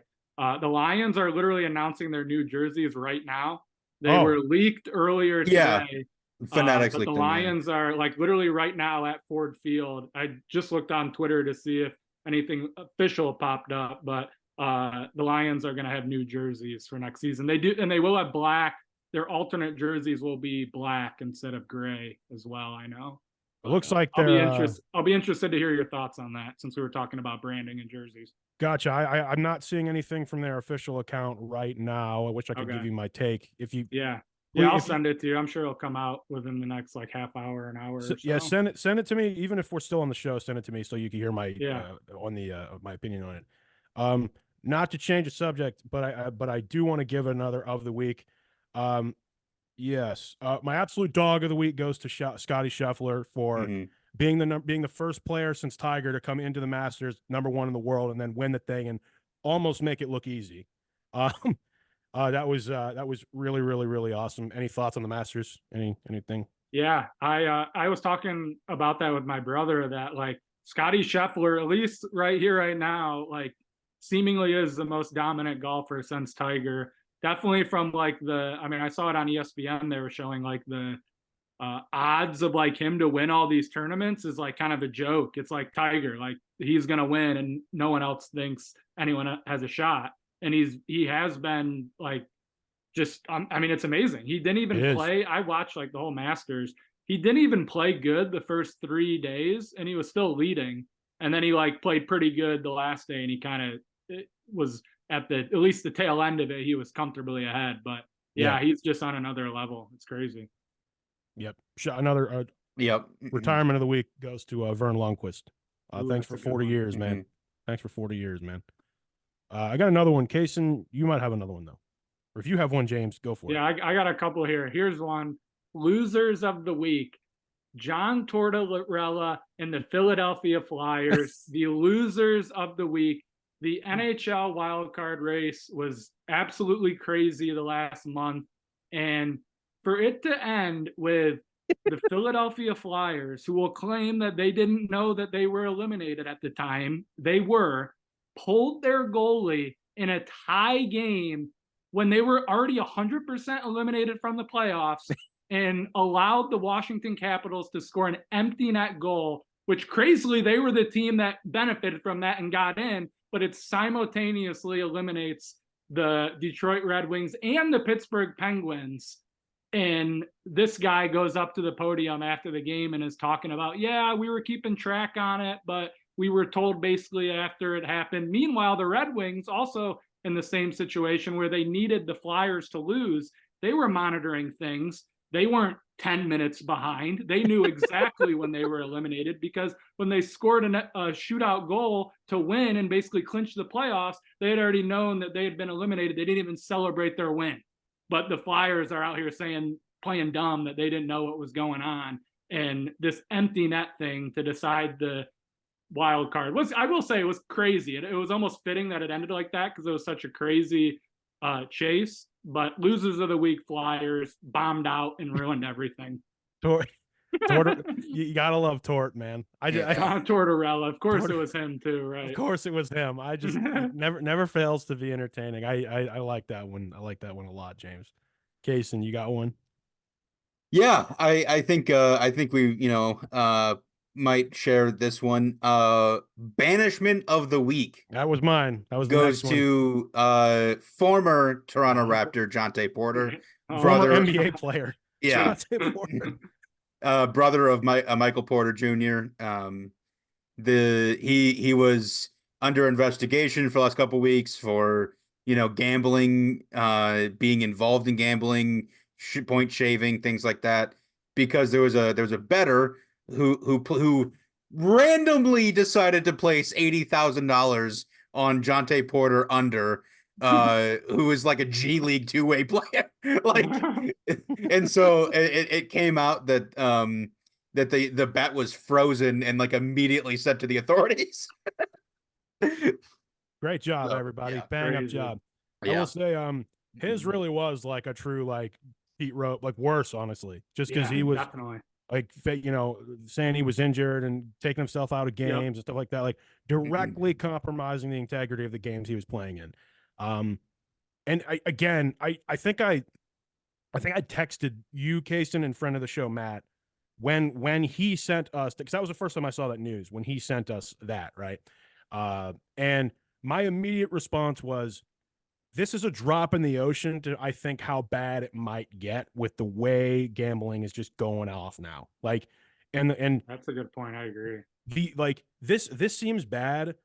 There's probably worse stuff already going on we don't know about yet. And my thoughts are, at least we're in an era where it's a lot easier to spot stuff like that because of the sports books and just the way they have to be above the book and everything. And in that regard, it being legalized is good because you can regulate it and you can find stuff like this real quick. But I mean, from the Ohtani story to this story, and Adam Silver, we know he's not afraid to drop the hammer, and he needed to on this one.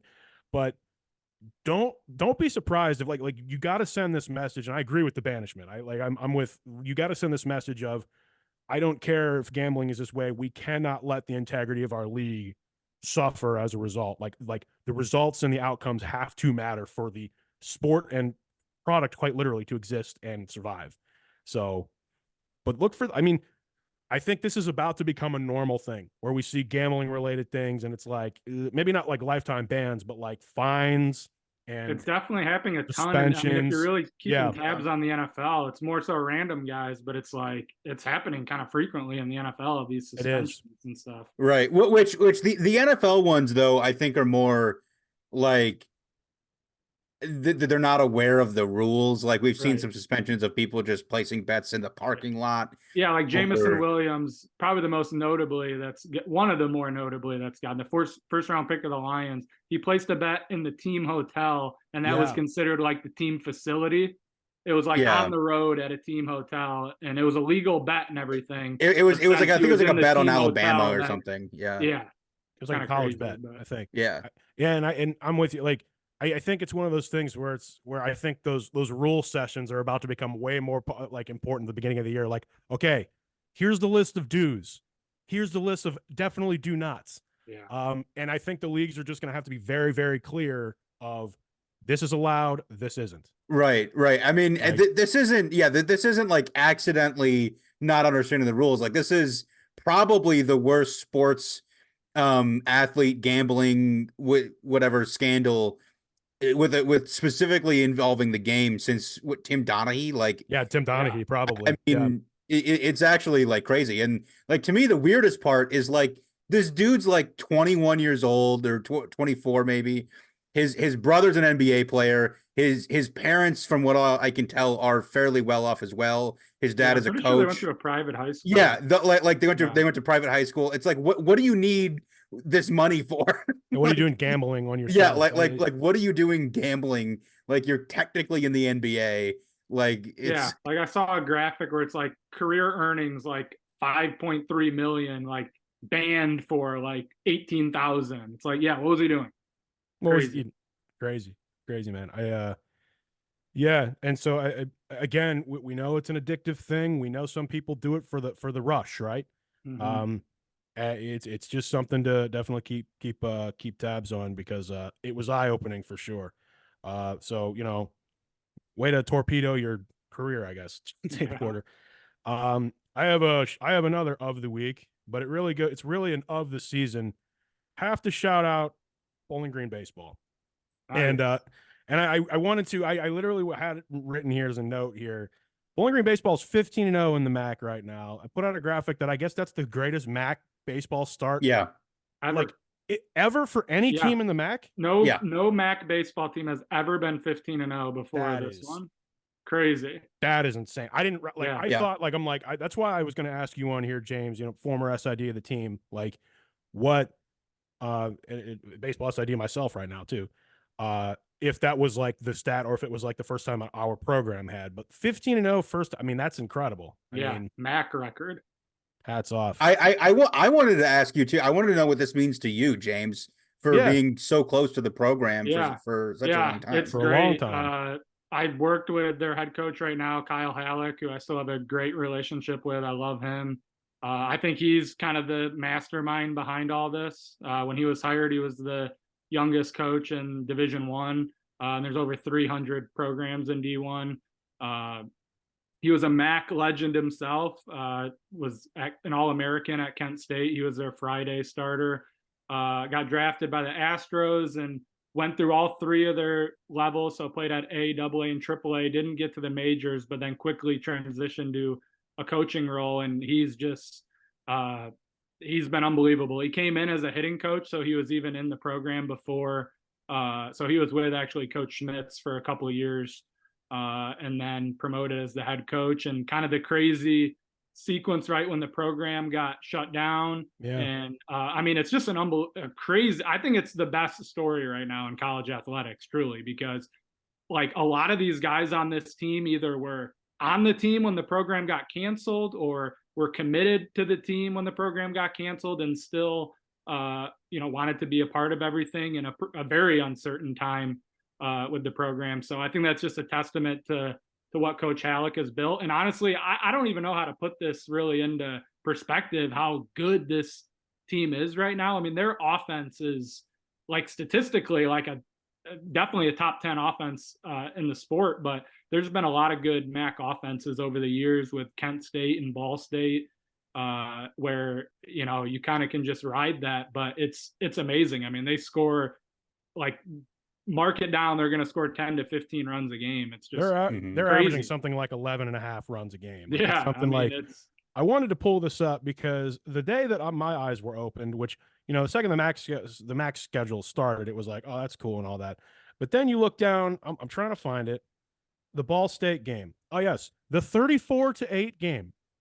Back on March 16th. Honestly, that was probably the series for me too, because Ball State is them and Kent State are definitely the two programs in the MAC over the last Central. The last two years specifically has been great, but Ball State and Kent have had the majority of the success. And BG has, even when we've been good, we go, and specifically to Ball State, we just get hammered every single time. Yeah. And that was early on, and I think that was maybe our second MAC series of the year.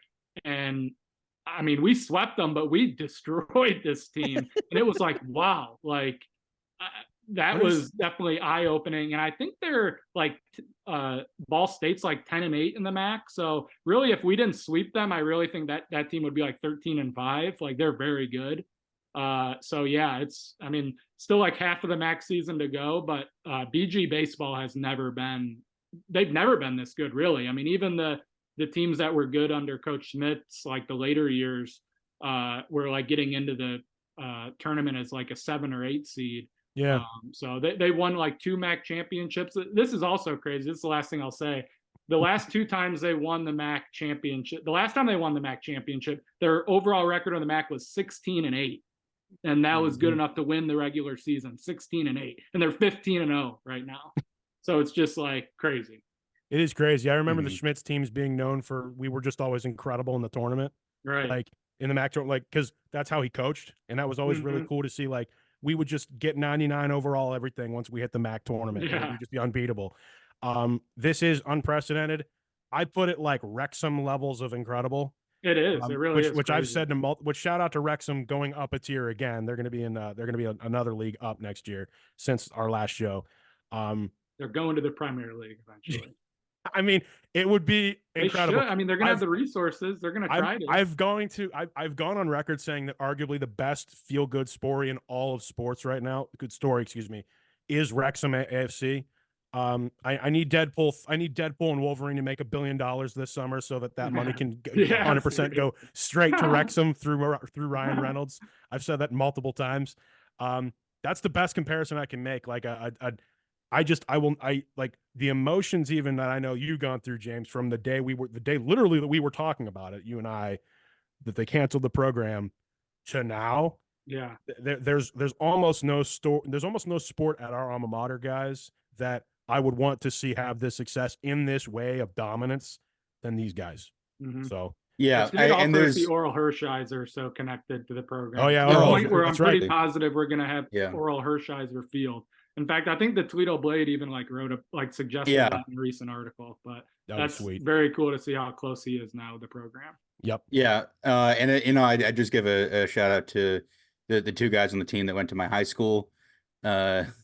DJ and Rigo. DJ Newman. Basically the college Otani. Yeah, I watched him play. Newman. He was a quarterback. The best 2-way sophomore in college baseball, regardless of school. He is the best 2-way sophomore in college baseball. Well, that I remember watching him play quarterback for our football team, and in front of the show, Matt, he was like, because he was really good at quarterback, and he was like, dude, as good as he is at quarterback, he's 3 times as good as baseball. And I was like, what? Yeah, crazy. So yeah, the shout out to those guys. Depending on what happens with them, James, we might bring you back even earlier. So nice. we'll see. Even for like a segment or two, we'll get to just someone who's been like literally part of the history of the program for what, a decade now, plus. Yeah, I have. And I jokingly say at the beginning of each year we're gonna go undefeated and go to Omaha. And we're still undefeated at 15-0. That's the one thing I keep bringing up to people. I'm like, you remember how I'd always say I would go undefeated and go to Omaha? Well, we're 15-0 right now. I mean, oh my goodness. 15-0. I wanted to pull this up. Overall, we're 20-11. The other thing is we played a very difficult non-conference. We played a very difficult. Bowling Green played a very difficult non-conference schedule and looked pretty good in it. That was pretty cool. Like so. This ain't a fluke. This is cool. Let's just see how far the Falcons can go. Go Falcons. I'm afraid hopefully we don't lose. If Coach Halleck, if I show you this, if you want to go to the Detroit Tigers and be the hitting coach, that'd be great. But other than that, let's just keep you at Bowling Green for now. There it is. There it is. Any more of the weeks, guys? Out there? I was gonna do winners of the week, BGSU baseball. So okay. The losers of the week. I was gonna do the winners of the week, but you, perfect. That was great that you had the shout out there.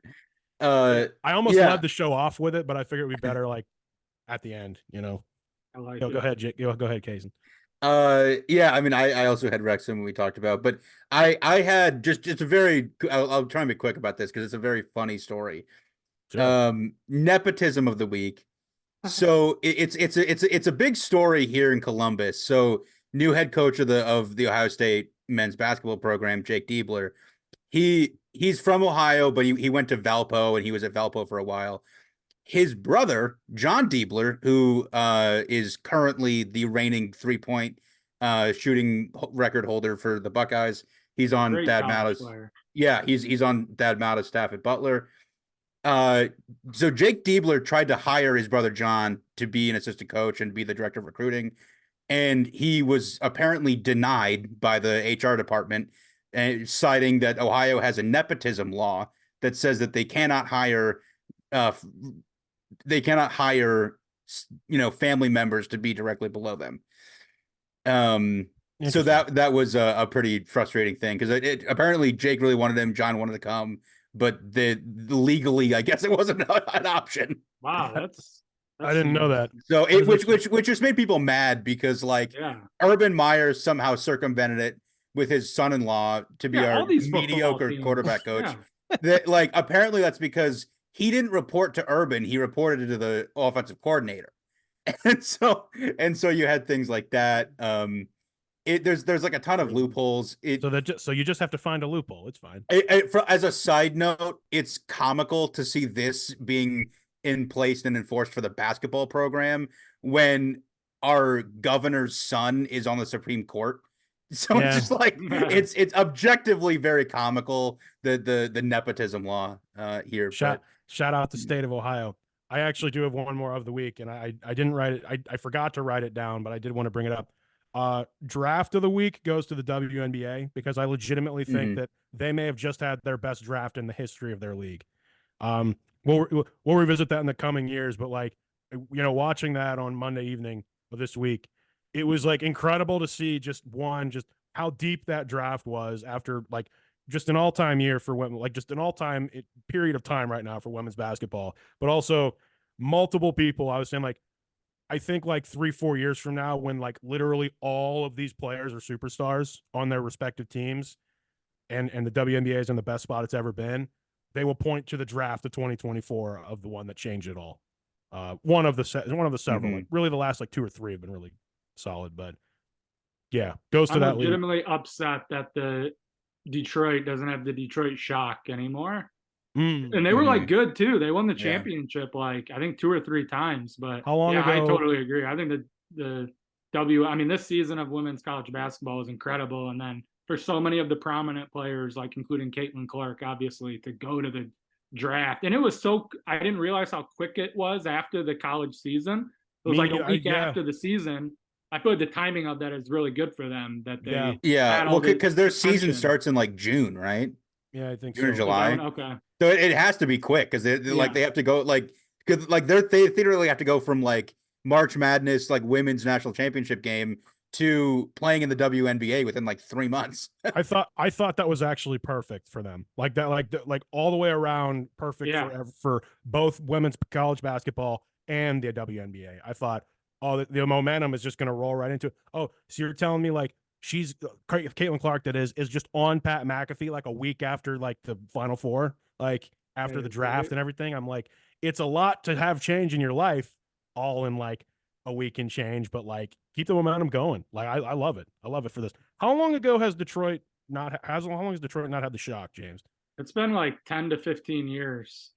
So it's been a while. I think the early 2000s they had them, but maybe around 2010 or so. And they played at the same where the Pistons played and Auburn Hills Palace, and they were Bill Lambier was their coach one of the times they won the WNBA. Bill Lambier famously ousted because a lot of the NBA doesn't like him. Yeah, because he's but is historically one of the best WNBA coaches that they've had in that league. Sure. Literally. So I think we had Cheryl Swoops and we had some pretty big name, pretty star players too. So yeah. So and they were it was just awesome to see the league get into a spot where it's the comparisons being made. And I actually like that there's maybe a little bit of animosity among the older players because it makes for better competition in the league. I think it's I people have been saying oh, they should embrace them. I'm I don't care if they embrace them or not because it's gonna make the league that much better. The rivalries that are gonna emerge. So I also I've always been jealous of cities like this that the Indiana Fever have known for months that they're going to get Caitlin Clark. So they can just they've really done a good job, I feel of hyping this up. And that's got to be amazing for a fan. Just even going into the NCAA tournament, let's watch Iowa. We're getting Caitlin Clark. This is incredible. Yeah, like, And I thought it would have been hilarious if they would have been like, oh, let's just go with Angel Reese instead. oh my gosh, their yeah, like, fans would have like I actually rioted. thought about it if they picked like Cameron They went Brink up to or the like stage and don't pick Caitlin Clark. I was actually texting my mom about that like right before it happened. I'm like, it would be amazing if we get like who was it, the Mario Williams over Reggie Bush moment. Like it would be kind of incredible if that happens here. They would have really pulled over a big like con on their fans because they had like all these like historic like sellout of season. I know they like Yeah, sold they out were for they were season selling, tickets, yeah. like jacked up the prices and like I don't think you guys understand. I have a warehouse of 22 Fever merch that I can no longer do. well, it was hilarious because you had like teams like the Mercury advertising the game against the Fever, like, and it was like the GOAT versus the Rook or whatever. Oh, I saw but that. before she was even drafted, this was like 2 weeks ago. Yeah, I was like, that's crazy. Yeah, I'm like legitimately excited to see the WNBA season that's coming up. It would be amazing. Like it would be just great if Caitlin Clark could just like come in and be like the best player and just like Diana Taurasi and like all these like who I like all these players. Oh, same, yeah. But like it'd just be hilarious if she's just like that transcendent that she's just comes in and like cooks everyone and they're just like, what the heck? She is as good as advertised. Yeah. She's this young woman who can hit threes from the parking lot. Just it would be I hope that happens actually. I hope all of them really pan out. I mean, it's going to be great. And I've always loosely been a fan of like the Chicago Sky just because I claim to be a Bulls fan. So I thought their draft was incredible. Oh, Cardoso and Angel Reese. Yeah. Cardoso. Is that her name? Yeah.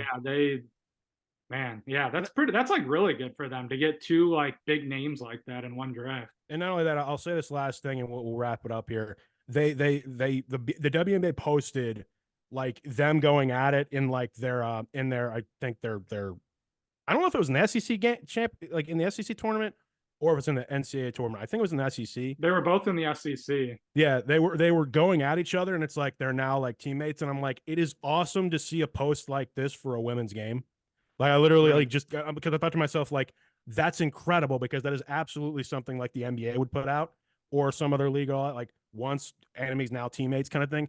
And I just had this moment of like this is a moment in time. Like we're seeing a needle shift here. Like we are. So it's great. It's fantastic. So yeah, shout out the Sky. Great draft. you know it's great when like the first 10 teams in the draft all get like A+ grades. Like A's and A+ grades from the post draft. It's like, well, we couldn't go wrong with whoever the next player was. So, yeah, good stuff. Anything else, fellas? Been a while here. We're sitting here for 2 hours. Yeah, I think that's all I had. Gotcha. Well, James, man, thank you so much for joining us, man. Yeah, thank you. Really love and appreciate you on here. Thank you so much, everybody, for watching, listening, wherever you're from. Let us know on anything. The baseball season. Baseball is back, and despite its flaws, we love it. It's better than ever. And yeah, this is Kellan. This is Casen. And this is James. And we'll see you, as always, at the next stop.